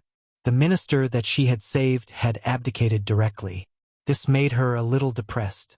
Damn it. She was still inexperienced. She should have negotiated conditions before saving someone. General Lane was now openly negotiating with her. In fact, it was very smart of him to do so. The new minister was still undecided. If the conditions were too high, he might not be able to take over the position. It was useless to just agree to them. If the conditions were too low, Thea would be at a disadvantage. Thea rejected several proposals one after another. After repeatedly weighing the pros and cons, she finally stated her conditions. The Lane Group is interested in the development of high-tech and new energy sources. We hope to invest in the Red House Laboratory. Chapter 319. The Red House Laboratory. It wasn't just General Ryan who was pondering. A few of the potential successors to the throne lowered their heads in thought. The Red House Laboratory had collected all the extraterrestrial technology that the United States had found from all over the world. Every year, Dr. Sarah Stone would provide them with some results in the field of civilian technology. However, the advanced weapons that they strongly requested had always been delayed. Both the Pentagon and the White House were dissatisfied with this. This time, clearing the Red House Laboratory out of Washington was not without warning. Thea had previously investigated the recent situation of the laboratory when it moved to Detroit. It was definitely not good. There was a huge shortage of funds, personnel, and space. Dr. Sarah Stone had been soliciting donations everywhere, but the results were minimal. The doctor had repeatedly hit a wall. He thought that it was a financial problem, but it was actually a very obvious political problem. Thea hoped to use this incident to plant a nail in the laboratory. Thea was also very particular with her choice of words. She said that the laboratory would not be in the lead, which was acceptable to the military. Leon and a few of the most experienced and promising people exchanged glances. This condition was neither too big nor too small, but it was just within the range of what they could accept. The few of them gradually nodded. No matter who the future minister was, this was a collective opinion. The Department of National Defense can accept the Quinn Corporation's intentions. We will definitely defeat all enemies together. General Ryan made the decision on the spot. They agreed to this matter, but the premise was that Thea had to work with them to defeat the enemy. Thea naturally did not object. She put away her notebook and took off her lens. What do you want me to do? General Ryan also did not know what to do now. In less than a minute after taking over the position temporarily, he already felt a mountain of pressure on his face. For a moment he could not think clearly. He could only say vaguely, "We have to stop them, that starting a war." Thea nodded. She knew that he did not have any ideas at all, but she did not say anything. Anyway, she would wait. She was not the one who was anxious. General Ryan was very satisfied with her attitude. He happened to see the black woman, Amanda, and immediately had an idea. "Commander Amanda, regarding the rescue of Steve, we still need the help of the Sky's Eye Society. Does the Sky's Eye Society have any good ideas? We can talk about it." Amanda, who usually traveled all over the world and flew around the world 3 times a day, did not go anywhere today. She had been sitting on the bench in the Department of Defense, waiting for the men's inquiries. She could not wait for Steve to die right now. Right now? Rescue? You're kidding. But she couldn't tell the truth. Besides, she didn't have a solution. Even if she had a solution, she wouldn't say it. Every minute that passed increased the chances of Steve dying. The black-hearted woman pretended to be very helpless and shook her head. Her voice even sounded a little choked. "My thoughts are scattered. I can't do anything." General Lionheart himself was in a mess, so he didn't care about her little thoughts. He nodded and went to discuss with his subordinates. "Where's Batman? Usually, he's always there." Sia whispered to Amanda when she saw that no one was around. "I don't know. His phone line has been cut off. We haven't seen him in Gotham for the past 3 days, and we haven't been able to contact him either." Amanda was also a little puzzled at the mention of this. A few of the undercover agents in the Gotham Mafia family had said that no one had seen Batman before. There was something fishy about this whole thing. Thea laughed secretly. Most likely, Batty was in seclusion to teach Damien about culture and knowledge. For the sake of his son's bright future, he had even stopped fighting crime. It was not easy being a parent. She didn't lament for long. General Lionheart came back. "Organize an elite team to attack the enemy and eliminate them all. Can you do it?" Thea thought about it. She shouldn't be too involved in this matter. Who would take responsibility if Steve died? Who would take responsibility if the secret was leaked? She would only be a helper. She definitely wouldn't be leading the team. "I'm only in charge of the 2 supernatural guys. The rest of the ordinary people and the follow-up will be yours." Lionheart agreed without hesitation. This was similar to their plan. He looked at Amanda again. "The Sky's Eye Society also needs to help. How many candidates are left in your previous Plan X? I've agreed to all the plans. Send all of them to plant bombs." This time it was not a discussion but an order. As a subordinate of the Department of Defense, Amanda had to agree. Her answer was simple. "Understood, General." Since she was going to participate in the operation, she couldn't fight monsters in her office attire. Thea chose to transform into the yellow light ring. The yellow light ring did not conflict with magic. With a long cloak, she looked a little like a magician. The few parties moved quickly. Thea only waited for half an hour before she saw her teammates. She had to admit that the world was really small. There were 2 familiar faces, and the other 2 were people from her memory. The most eye-catching one was a tall man. He was 1.9 meters tall, and his body was as strong as a wall. Even standing there calmly, she could feel his murderous intent. This man was Slade Wilson, codenamed Death Knell. whom Thea had fought on Purgatory Island. He was her brother Oliver's friend and mentor.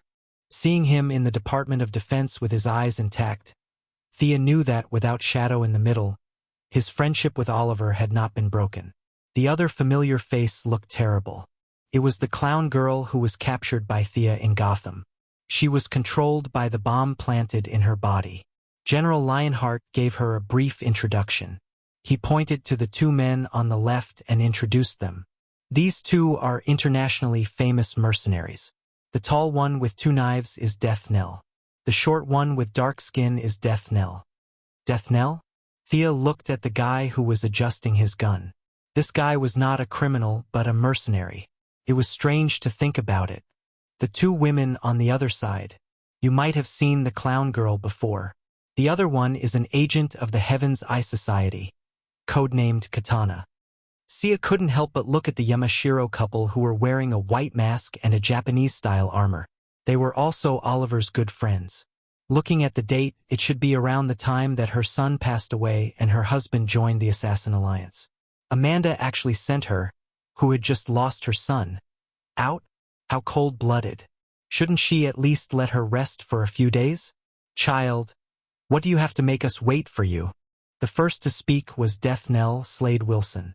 Thea was not wearing her red clothes today, so he did not recognize her. Child? Child my ass. Slade was an intelligent, skilled, and magnanimous man. His only flaw was that he liked to act like a senior and called everyone a child. Thea was a little annoyed. A ninja master was more than 800 years old. It was fine for him to call Thea a young person. Who the hell were you? Slade? Chapter 320. At first, she didn't want to bother with them. She just wanted to complete her mission when she arrived. However, as soon as Richard spoke, the others all looked at Thea suspiciously. Even General Leon was staring at her. Thea knew she had to show them what she was capable of. Since you want to see, I'll let you see to your heart's content. She took out the Parallax book from the void. The golden book immediately attracted everyone's attention. What is this? My body. Not many people could face the fear in their heart without batting an eyelid.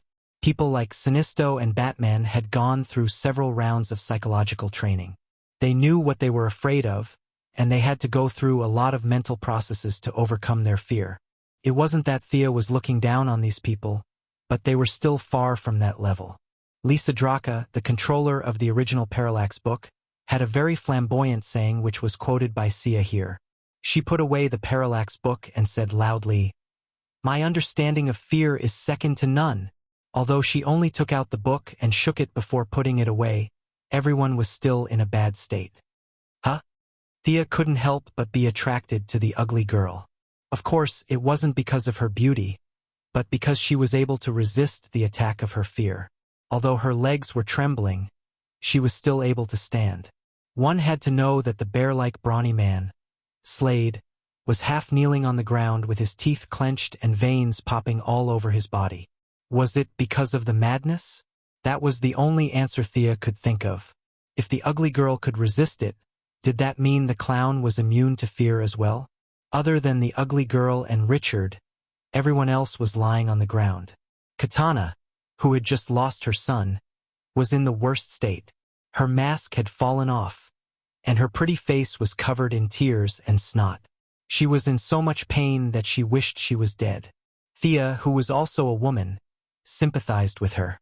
She knew that she had accidentally hurt her with her AoE attack. She felt bad, so she raised her hand and cast an enhanced version of fear resistance. The power of magic was just that unscientific. The few of them stood up one after another. The one who was in the best condition was actually Slade. He muttered in a low voice, "Psychic. It's psychic again. I hate this bunch of psychics." Ignoring his muttering, Thea's eyes were attracted to the ugly girl again. Her fear resistance didn't work on the girl. She was still the same as before. Is she that powerful? Her magic resistance is so high. She doesn't take debuffs or buffs. The world of mental patience is indeed full of unknowns. Idiot. I'm going to kill you. Katana, who had gotten up from the ground, didn't care about the mask anymore. She pulled out her sword and slashed at Thea. Thea felt guilty, but that didn't mean she was going to stand there and take the hit. The distance between them was visibly shortened. She waved her left hand in the air and compressed the air with her magic. They heard a muffled sound, and from 5 or 6 meters away, they saw Thea waving her left hand and slapping her opponent away. "I didn't do it on purpose. I apologize."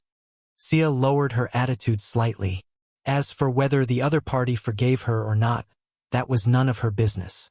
Katana seemed to have been sent flying a few meters, but she didn't use much force. She quickly got up.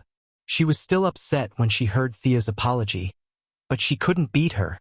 She could only follow the tradition of her ancestors and put on her mask. "Hurry up and go. Amanda will be in charge of the command." General Ryan seemed to have seen something terrifying. He said a few words and waved his hand to let them go. They boarded the military transport plane. Amanda, in her military uniform, began to tell them about the strategy. "The most powerful enemies are the Charm Witch and the Vengeful Demon. Yellow Lantern is in charge of them." Amanda introduced the enemy. Yellow Lantern was a name Thea came up with casually. The other 3 are Rick Flegg, Captain Boomerang, and Killer Croc. Speaking of Rick Flegg, Amanda felt that it was a pity. He was such a good subordinate with excellent tactics and a quick mind. Regardless of whether or not he was bewitched by the enchantment witch, the orders from the higher-ups were very simple. Kill them all. Amanda was no match for them. She wanted to plead for mercy several times, but she held back the words when they reached her mouth. In the eyes of the higher-ups, the life and death of a soldier was not worth their time at all. Amanda's tone became heavier as if she was talking to herself. "Kill all of them. Leave no one alive. Their abilities are like this." Thea was too lazy to listen to this nonsense. Those monsters were just a matter of magic to her. If she attracted their attention in advance, she could even take out the parallax book to kill them all. She had to adjust her condition to deal with the Charm Witch who had regained her body. The military transport plane was very fast. Amanda answered a call and said to them anxiously, "The enemy has occupied the city square and is shooting high-power military electromagnetic pulses. The transport plane can't get through. The citizens are panicking. You have to start the operation immediately. Start the operation. Parachute down and fight." They took out their parachutes. There were more than 10 agents of the Heaven's Eye Society with them. They were all fully armed. Other than the clown girl who kept laughing, everyone else was a little nervous. "I'll go down and wait for you guys," Thea said calmly. She flew out of the cabin and landed on the ground like a meteor. "Damned Esper." Slade, who was burly like a brown bear, was very unhappy. He didn't call the others and jumped down with his parachute. The enemy's electromagnetic pulse had disrupted Avatar's assault, forcing the team to scatter and enter the city. Needless to say, this was definitely the idea of Rick Flegg, who was familiar with the Heavenly Eye Association's fighting style. Avatar didn't think that his proud subordinate could turn back now because of Dr. Joan Munn. Avatar didn't think that his subordinate could turn back. Being killed was probably his only choice. Ignoring Amanda, who was panicking outside the city, Sia landed alone at the edge of the city. Initially, she wanted to wait for a few of her teammates to come over before rushing in together. However, seeing that they were all jumping around with their parachutes, she could only give up on the idea and walk slowly into the city alone. "Child, you're really not in a hurry." A low voice sounded beside her ear. She saw Slade wearing his signature combat suit, a red and black mask, and carrying 2 swords on his back. He had a variety of weapons on him, including a dagger on his wrist and a pistol on his leg. The satchel at his waist was also bulging with grenades. Slade landed not far from Thea. He got himself a motorcycle in a corner of the city. He saw Thea from afar and chased after her. "If you call me child again, I'll kill you. Do you believe me?" Thea said with a grin. Chapter 321. Slade was wearing a mask so his expression couldn't be seen. He knew that she was joking, but she was also serious. He immediately nodded, threw away the motorcycle, and followed her slowly to the city center. His idea was simple and smart. Now that the team had split up and entered the city, if they were unlucky and were surrounded, It would be very troublesome even with his extraordinary skills. Therefore, following this unknown person in yellow was a very wise choice. Thea could guess his thoughts. If he wanted to follow her, then so be it. Now that she was stronger, Thea didn't care so much about the so-called memory. Slade was a person with high qualities in all aspects and was very charming. If she could recruit him, he would be a very strong helper. Bang! Bang! The sound of handguns and rifles rang out at the same time. 2 gunmen jumped out from the front and left and opened fire at the 2 of them.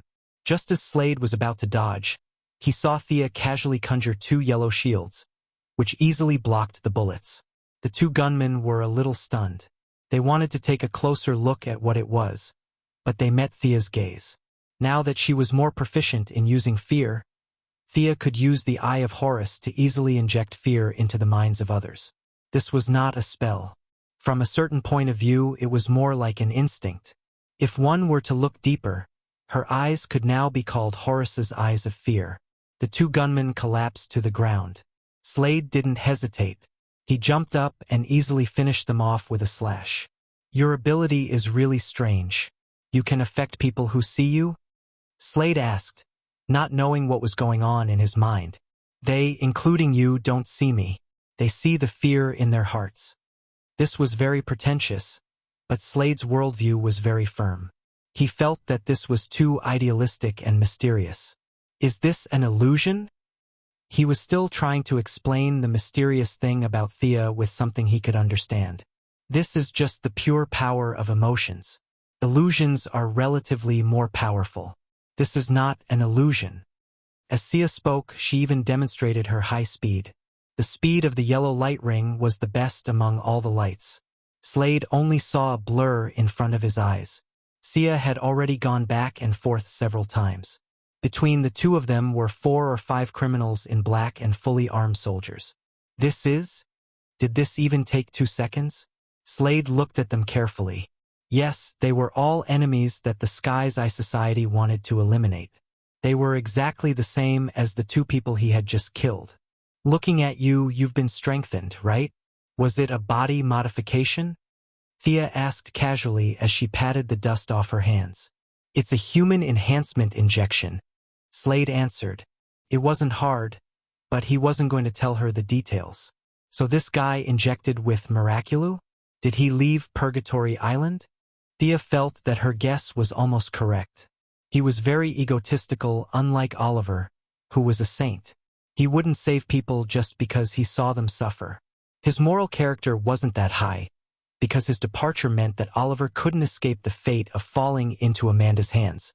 The Owl Court spies in Hong Kong had also passed on some information. Their reports mentioned that 3 of the Sky's Eye Society's agents were fighting against American extremists in Hong Kong.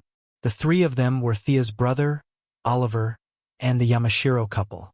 It could be said that Slade and the Japanese woman named Katana met Oliver around the same time, but they didn't know each other. Fate was a strange thing. What are you laughing at? Do you think that my power is too weak? Slade thought that Thea was mocking him. No. You're too sensitive. I admire you.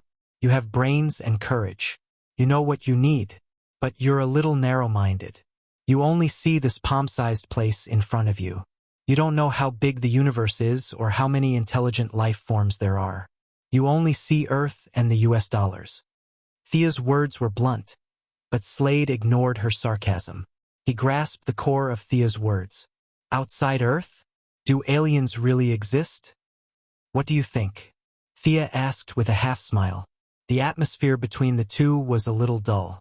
As Thea's power increased, she urgently needed to make her voice heard on the world level. She couldn't lose her identity as a hero on the surface, but she also needed some help in the dark to do things that were inconvenient for her. There were many internal conflicts in the Owl Court, and she could only control them remotely, so they were less and less helpful to Thea. She urgently needed some subordinates who could help her, but she also had to prevent these people from betraying her. The solution she thought of was the Yellow Lantern Corps. Thea wanted to recruit 10 subordinates, and 3 of them who were stronger would be directly accepted by the Yellow Lantern Corps. The current candidates were the Dead Man and Gertrude, and there was one more undecided. The remaining 7 people would be the guards and fighters on Earth. They would accept Diana's imitation of Thea's Yellow Lantern ring. They would have some of the abilities of the original Yellow Lantern ring, and they would be controlled by Thea. Among the 7 people, the first candidate was Death Knell Slade Wilson. Slade's martial arts were considered good among the people on Earth, but it was nothing in the eyes of Sinisto. On the other hand, Gertrude was much stronger. It was a long distance, 0 cooldown, and 0 consumption mind control. If one didn't take precautions in advance, not many people could withstand the mind control of a gorilla. Of course, this was just a plan. Thea needed absolute elites. If Death Knell was unwilling, she wouldn't force him. After all, there were too many candidates in this world, and in order to gain power, there were many people crying and begging for help. Slade didn't reject her invitation, but he didn't agree either. He needed to carefully weigh the pros and cons. Whoosh! Whoosh! A silver-white metal dart flew towards the 2 of them. Thea conjured a yellow shield to block the enemy's sneak attack. "It's Captain Boomerang. I'll deal with him," Slade said, and chased after Captain Boomerang, who was preparing to escape after his sneak attack failed. This target was just right for him. He definitely couldn't beat 2 supernatural guys. Killer Crocodile was more than 3 meters tall and had immense strength, so he didn't want to waste his effort. Captain Boomerang was just an ordinary person who knew how to play darts. He just needed to bring his head back to report, and this mission would be considered completed. Slade left alone, and Thea continued to go deeper into the city center. Not long after, she heard continuous gunshots. She looked up and saw Archer of Death shooting at 7 or 8 gunmen, including Rick Flegg. This person was very good with guns. He was only one person, but his firepower was extremely strong. The high-powered silenced pistol on his wrist was firing fiercely. He even looked like he was suppressing a group of people. Thea took a few glances and didn't care. Chapter 322. The other battlefield was a battle between 2 ladies and a brainwashed killer crocodile. The ugly girl was very unlucky as she parachuted into the river in the city. Before she could understand what was going on, she was suddenly attacked by the killer crocodile. However, the ugly girl's skills were not bad. With some enhancements, she stuffed the killer crocodile's mouth with her bat and pulled the trigger with her pistol. The killer crocodile was much taller than when Thea first saw him. His atavism was even more obvious. It was impossible to tell that this guy used to be human. After being shot several times, he went crazy. He grabbed the ugly girl's arm and wanted to throw her to death. Fortunately, the Japanese woman, Katana, arrived at the critical moment. She used her skillful martial arts to save the ugly girl. The 2 of them supported the killer crocodile. "Looks like they've all entered the battle. Am I the only one left?" Thea muttered to herself as she flew up. She quickly approached the city center square. Unsurprisingly, the Charm Witch and the Vengeful Demon were there. "You again, the government's lackey." Seeing Thea again, the Charm Witch immediately recognized her from her aura. "It's a good blend. His American English is really good," Thea said playfully. She only had a quick glance when she rescued the minister last time.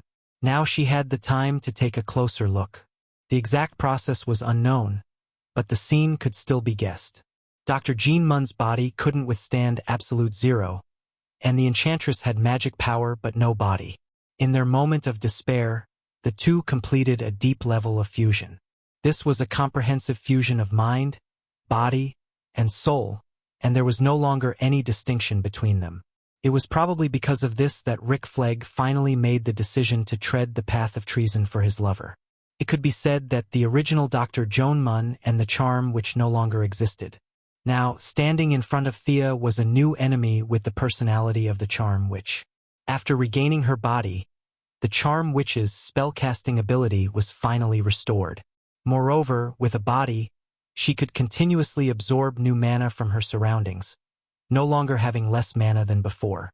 However, in order to prevent Dr. Joan Munn's body from freezing to death, the Charm Witch had to cut off more than half of her magic power that was not compatible with Joan Munn's. Her current strength was less than 50% of her peak. "Laugh all you want. You won't be able to laugh in a moment." The enchantress glared at Thea and turned back to continue her spellcasting. Was this guy joking? Thea took a closer look. There were a large number of unconscious citizens piled up in front of the charm witch. At a glance, there were at least tens of thousands of people. The charm witch was chanting a language that Thea could not understand. Transparent tentacles were constantly reaching into the bodies of the citizens, bringing a large amount of blood back to the charm witch. It seems to be a spell to increase the potential of one's bloodline. Thea had never seen this spell before, but she could still see the principle behind it. It was similar to the process she used to purify Damien's blood and extract magic power from it. However, the charm witch didn't want to extract magic power. She wanted to improve her body's magic affinity through a large amount of blood infusion, purification, and acquired enhancement. Originally, Dr. Joan Munn had no physical fitness, and she used this bloody method to artificially create a magic physique. It must have been hard on her to go through so much trouble. Thea somewhat sympathized with her, but she still had to fight. Thea pulled out the frost gun and pulled the trigger at the charm witch. If she was a hero of justice, she would have shouted a few nonsense words like, "Put down your weapon and resist." But Thea did not have such a problem. The refrigerant and the ultra-low temperature reactor quickly operated, and a large amount of frozen gas was spewed out. "Stop her!" The charm witch shouted at Chatter Santana, the vengeful demon covered in tattoos. It was obvious that Chatter Santana was not brainwashed by her. His eyes were full of helplessness, but he still stepped forward. His hands were on fire, and he resisted Thea's frozen gas. His dark black flames were indeed extraordinary. For a moment, they were on par with the frozen gas. "I don't want to be your enemy. I just want to see my family again." Although the flames and the frozen gas were on par, Thea's was a technological weapon. She did not consume any of her own energy. Chatter Santana was using his own energy. Every bit of energy had to go through the circulation of his body. In less than a minute, the temperature of his flames was not as hot as before. "Stop resisting. We will help you. This guy is killing innocent people. Can't you see?" Thea did not know what the charm witch said to him. She was trying to pull him back to her side. This? Chatter Santana was not blind. Other than the fact that the charm witch was a little cleaner, it was no different from a blood sacrifice in the movies. "Think of your family that you killed. When I recover my power, I will let you see them again." The charm witch, who had regained her body, was not as quiet as before. Thea was talking about the morality of the masses, but she was talking about personal interests. Chatter Santana thought about it and finally made up his mind. He said to Thea, "Sorry, I have to stop you."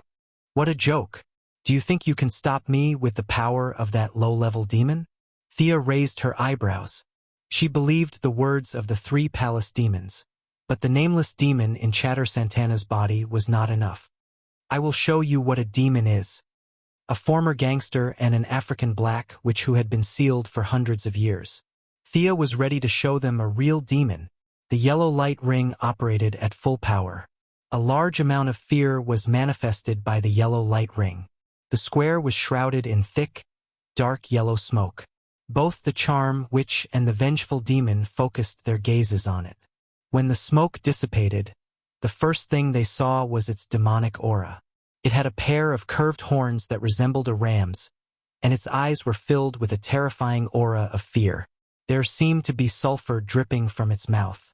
With a wrist blade on its slender arms, the demon seemed to be very dissatisfied with the smoke. It pushed both of its hands to the sides, and the smoke instantly dissipated. The demon slowly walked out, its inverted hooves stomping on the ground. Its huge tail kept whipping around. It seemed to be very dissatisfied with the environment. "Eh?" Thea exclaimed softly. She wanted to manifest the muscular version of Diablo, but it seemed that because Thea was a woman, the slender female version of Diablo appeared instead. However, using fear to manifest the Dreadlord was a perfect match. She felt as if she could command her own arm. The two complemented each other, and Thea even felt that her understanding of fear had deepened again.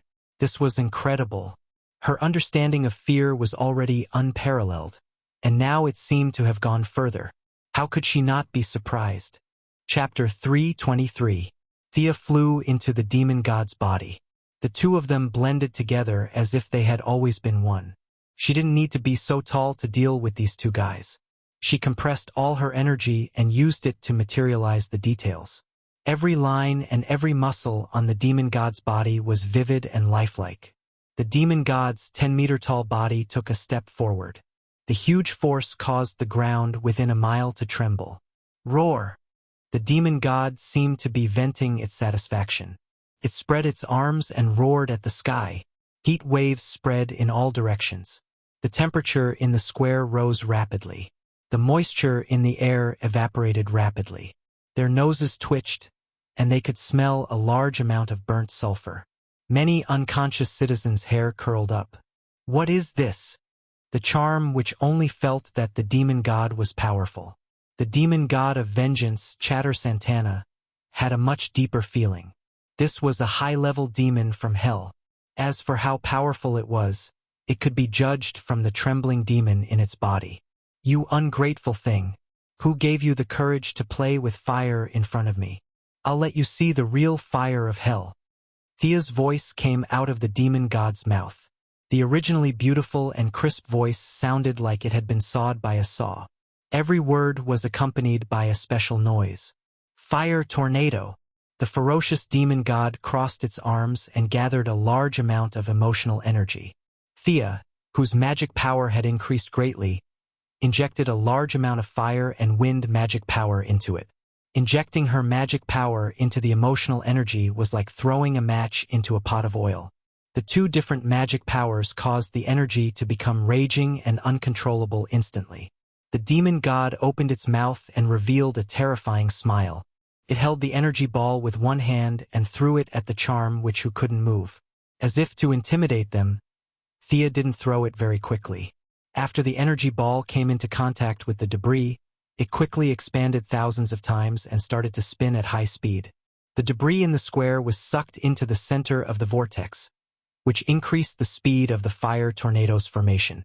In less than 3 seconds, a fiery red tornado that was 100 meters tall and more than 10 meters in diameter had already formed.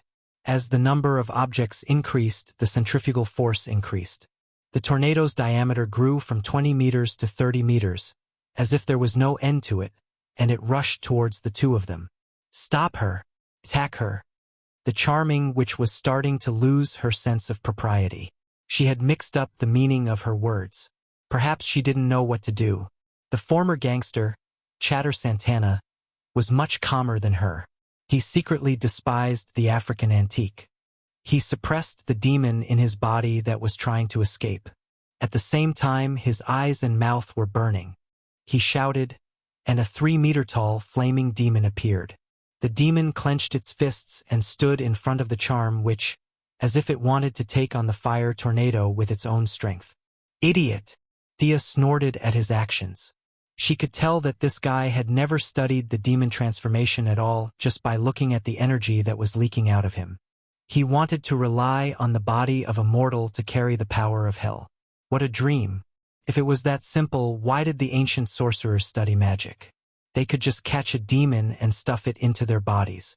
Not only could this guy not control the energy that was leaking out of his body, but he also wanted to use the demon transformation to resist the fire tornado. Thea didn't know what to say. Even Thea, the caster, couldn't control the fire tornado now, let alone him. The demon spells had always been like this. They never cared about the consequences and only used as much power as they could. As for the destruction of the environment and other problems, it was not in their dictionary at all. The ignorant and fearless Chatter Santana was now standing bravely in front of the fiery red tornado that was hundreds of meters tall and had a diameter that he couldn't see the end of. At this moment, he suddenly realized a problem. His cultural knowledge had never taught him how to withstand a tornado. It was too late to go back and ask the teachers at school now. He could only stand firmly on the ground and muster up all the mana in his body to resist the tornado. Thea, who had conjured Diablo, saw this scene through the eyes of the demon god and almost laughed out loud. This guy was holding up the sky with both hands. No matter how she looked at it, it was stupid. Then, while she was gloating, Chatter Santana was instantly sucked into the tornado. Not only did he not stop the tornado, but his mana also increased the total energy of the tornado to a certain extent. Her external help was of no help at all. The enchantress was faced with a dilemma of two choices: to give up on the civilians on the ground or to resist the tornado head-on. She made the decision quickly. She chose to resist the tornado head-on. She used all the mana in her body to summon a black tornado. However, it turned in the opposite direction of Thea's tornado in an attempt to neutralize part of the wind speed. Then, she set up 3 10-meter-tall and 5-meter-thick earthen walls in front of the tornado. "Humph, look down on me. Let me show you something else." Thea did not know why the demon god did not teleport away. Instead, he chose to resist the tornado head-on. This was very illogical. Thea did not know whether this spell could only be used once, or she did not want to give up the blood essence that she had obtained. But she knew that if the demon god did not run away, she could use a more powerful spell. The conjured demon god took a deep breath and absorbed all the energy and emotions in the surrounding air. Countless energy gathered in his mouth. This time, Thea did not hesitate and added her light, dark, fire, and wind attributes into the spell. The demon god first absorbed the energy and leaned back. Then, he suddenly lunged forward and shot out the energy gathered in his mouth in a beam. Red and blue alternately flashed, and a thick lightning bolt more than 2 meters in diameter shot out. This time, the attack was so fast that the enchantress was caught off guard. The lightning breath was released later but arrived first. It surpassed the fire tornado and directly hit the earthen walls erected by the enchantress. This was a guided spell, not a hammer. Thea continued to control the conjured demon god to add new energy to the lightning breath. The lightning beam hit the earthen walls of the enchantress, and the first layer of the wall was instantly penetrated. The enchantress was shocked.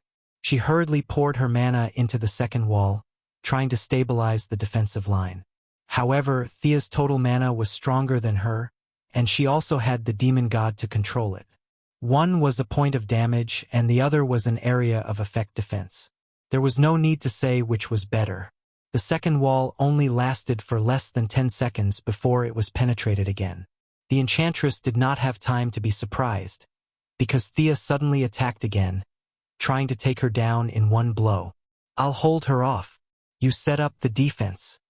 The one who roared was Chatter Santana, who had been swept up into the sky. The enchantress' reverse tornado had some effect.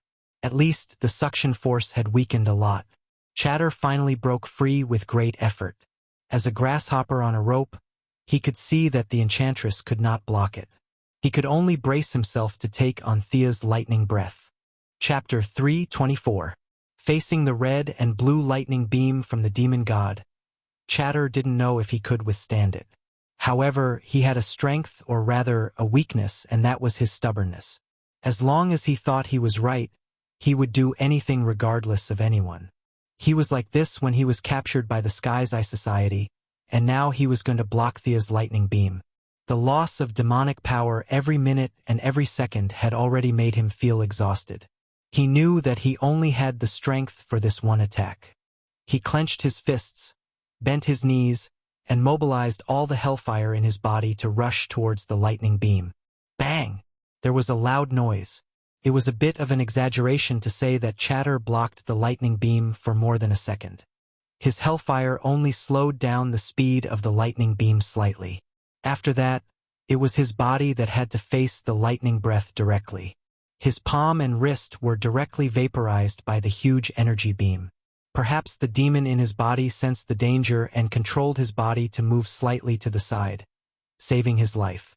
However, his right arm and shoulder were all blown away, leaving nothing behind. Chatter Santana didn't say a word and directly fainted. The demon in his body was also seriously injured and had to go into hibernation. Fortunately, his brave resistance did consume a lot of the lightning beam's energy, and at the same time, bought time for the charm witch to regroup. This time, she didn't block it directly. Instead, she opened a huge portal in the path of the lightning beam. A huge amount of lightning energy poured in. The charm witch gritted her teeth to maintain the portal so that it wouldn't explode. After a full 5 seconds, the entire lightning beam was transferred away.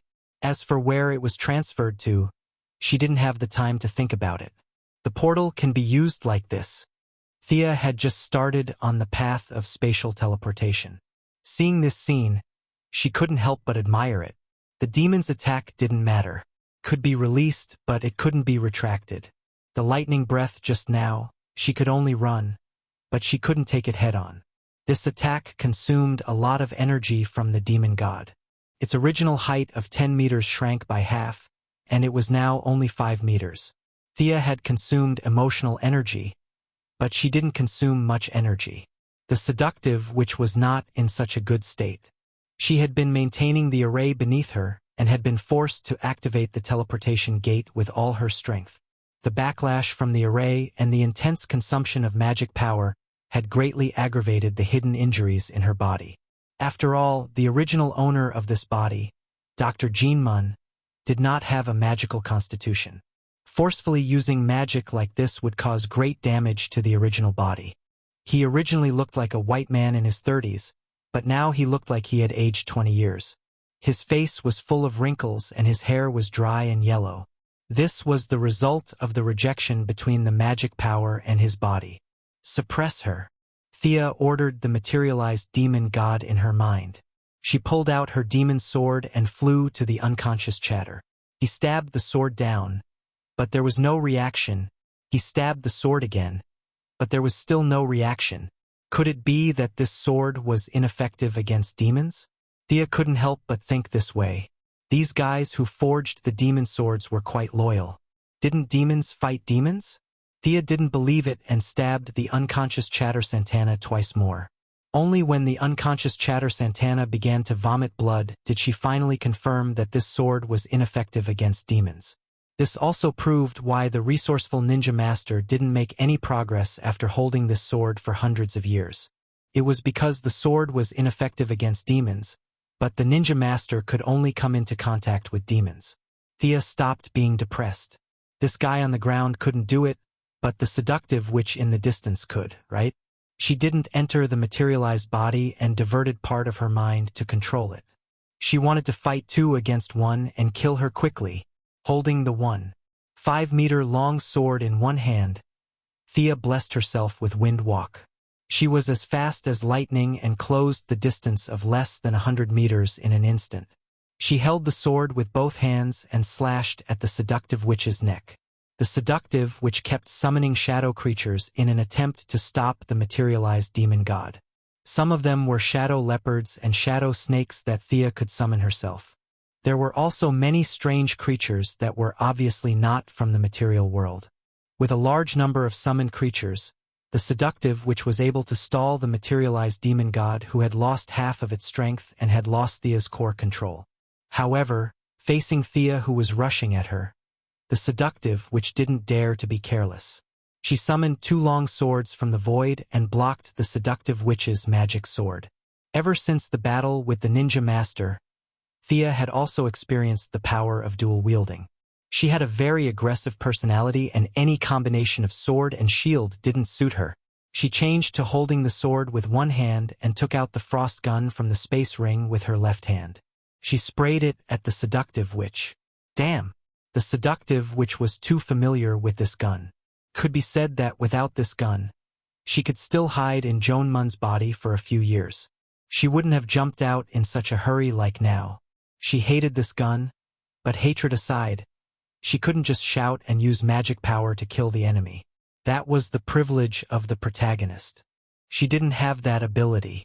In the face of the surging cold air, she could use magic power to resist it for a while, but what about after that? After fusing with Joan Mun's soul, she also understood that this was a technological society. Joan Mun was an archaeologist. She had never seen a frost gun, but she still knew that this weapon consumed the energy of firearms. Using her own magic power to consume the energy of the opponent's technological weapon was a stupid thing to do. The fire tornado in the distance was slowed down by her magic. It wasn't as fast as before, but it was still slowly approaching. The seductive witch didn't have time to think about it. She had no choice but to cut off the connection between herself and the bloodline absorption circle and directly teleported to avoid the cold air. Thea pursued the seductive witch. With the frost gun in her left hand and the magic sword in her right hand, she slashed fiercely at the seductive witch. When she was close, she would slash with her sword.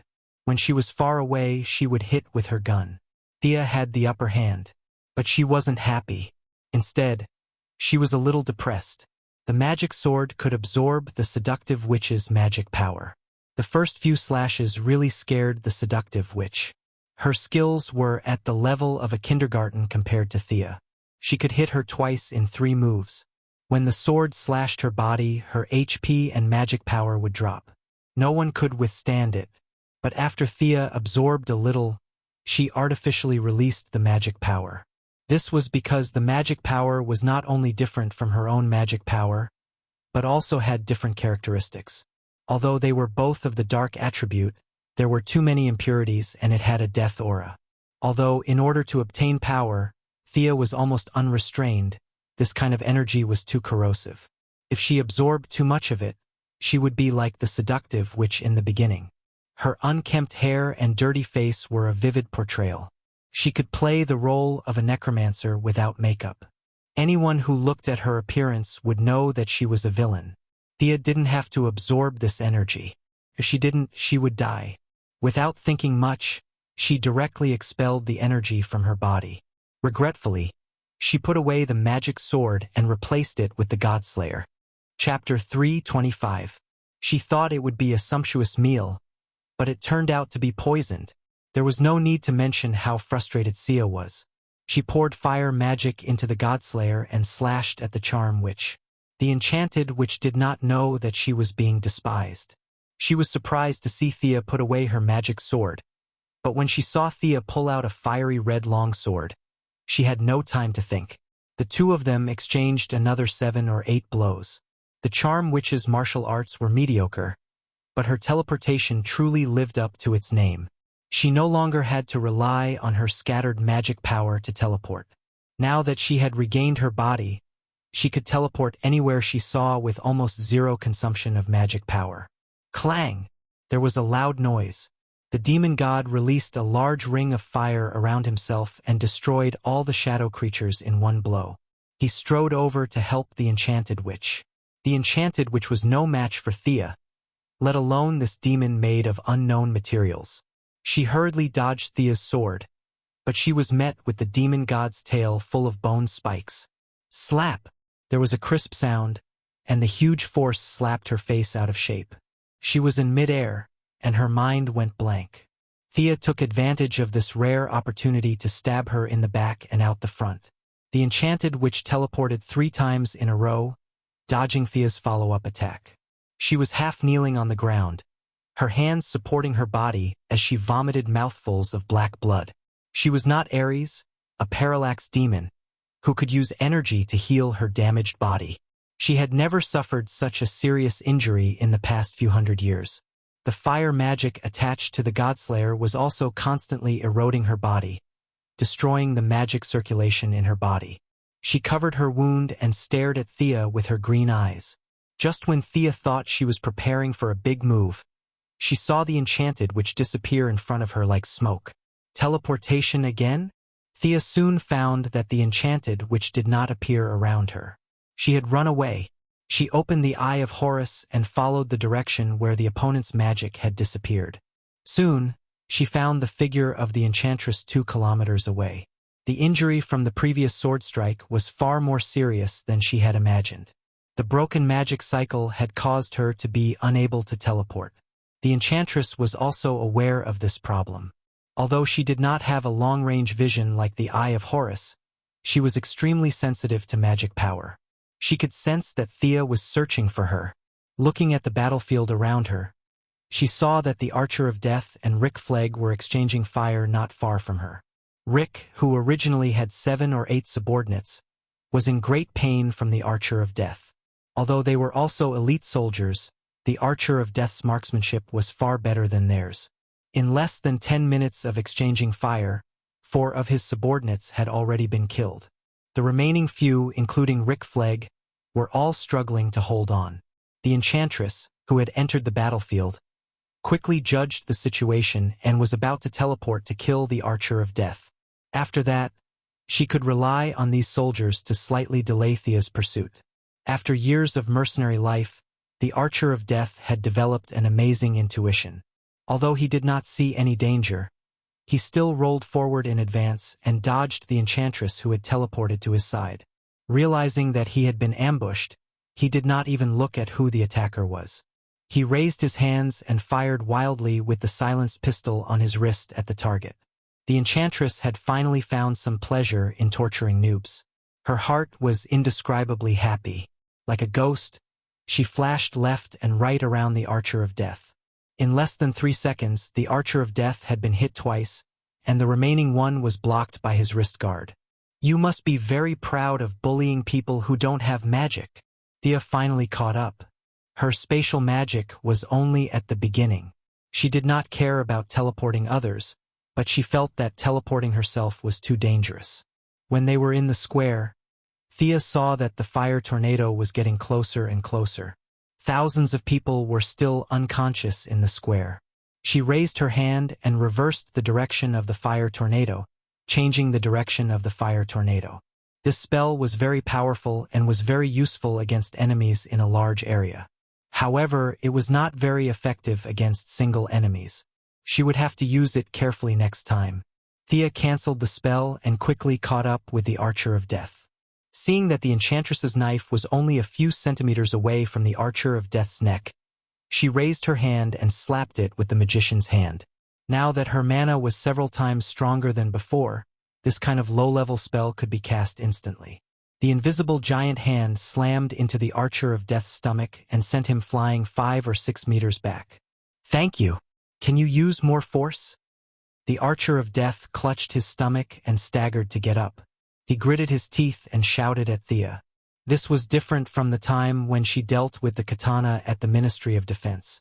At that time, Thea had held back. This time, she used it on the Archer of Death, which almost broke his intestines. "You're welcome." Thea took advantage of the situation and slashed down with her sword. The enchantress was about to teleport away, but Thea had already targeted her. She did not stop and shot the frost gun at her as if it was free. The enchantress was only halfway through her teleportation when her left hand was frozen. Thea's angle of attack was very tricky. The huge icicle connected her hand to the ground. The enchantress struggled twice but could not break free. Seeing that Thea's frost gun began to hum again, the enchantress knew that there was a problem before the gun could be used. However, this gap was very short, leaving her only a little more than a second to think. She made a prompt decision. She raised the long sword in her right hand and slashed at her left arm. Her left arm was cut off from the elbow. Fortunately, the blood in her veins was almost frozen, and the wound was very cold. Other than losing an arm, the damage was not great. The enchantress did not dare to look back. She chose to teleport. Damn, that's a lot of determination. Thea was a little impressed.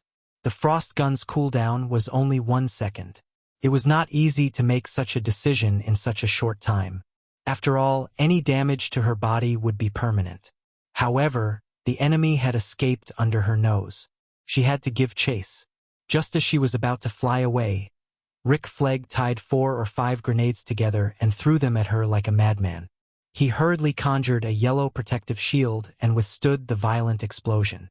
"You're courting death." Thea looked straight at Rick Flegg. This person had betrayed his country for his lover, and now he did not even care about his life. There weren't many people who weren't afraid of her intimidating gaze. Rick Flegg was also human, so he was naturally afraid. However, it was unknown if it was because his heart was filled with the feelings he had imagined. But his strong love overcame a portion of his fear, and the rest was withstood by his willpower. Rick Flegg was extremely silent. He raised the M4A1 in his hand and fired at Thea with all his might. Then, he saw the person in yellow raise a finger, and a golden ray of light came closer and closer before his eyes. The yellow light penetrated his skin and skull like a sharp arrow. He did not know anything after that. After killing Rick Flegg in an instant, Thea raised her hand to help him finish off the remaining 2 soldiers who were still firing. She looked around and searched for the enchantress location. She directly rose into the air and chased after her, leaving the Archer of Death clutching his stomach on the ground.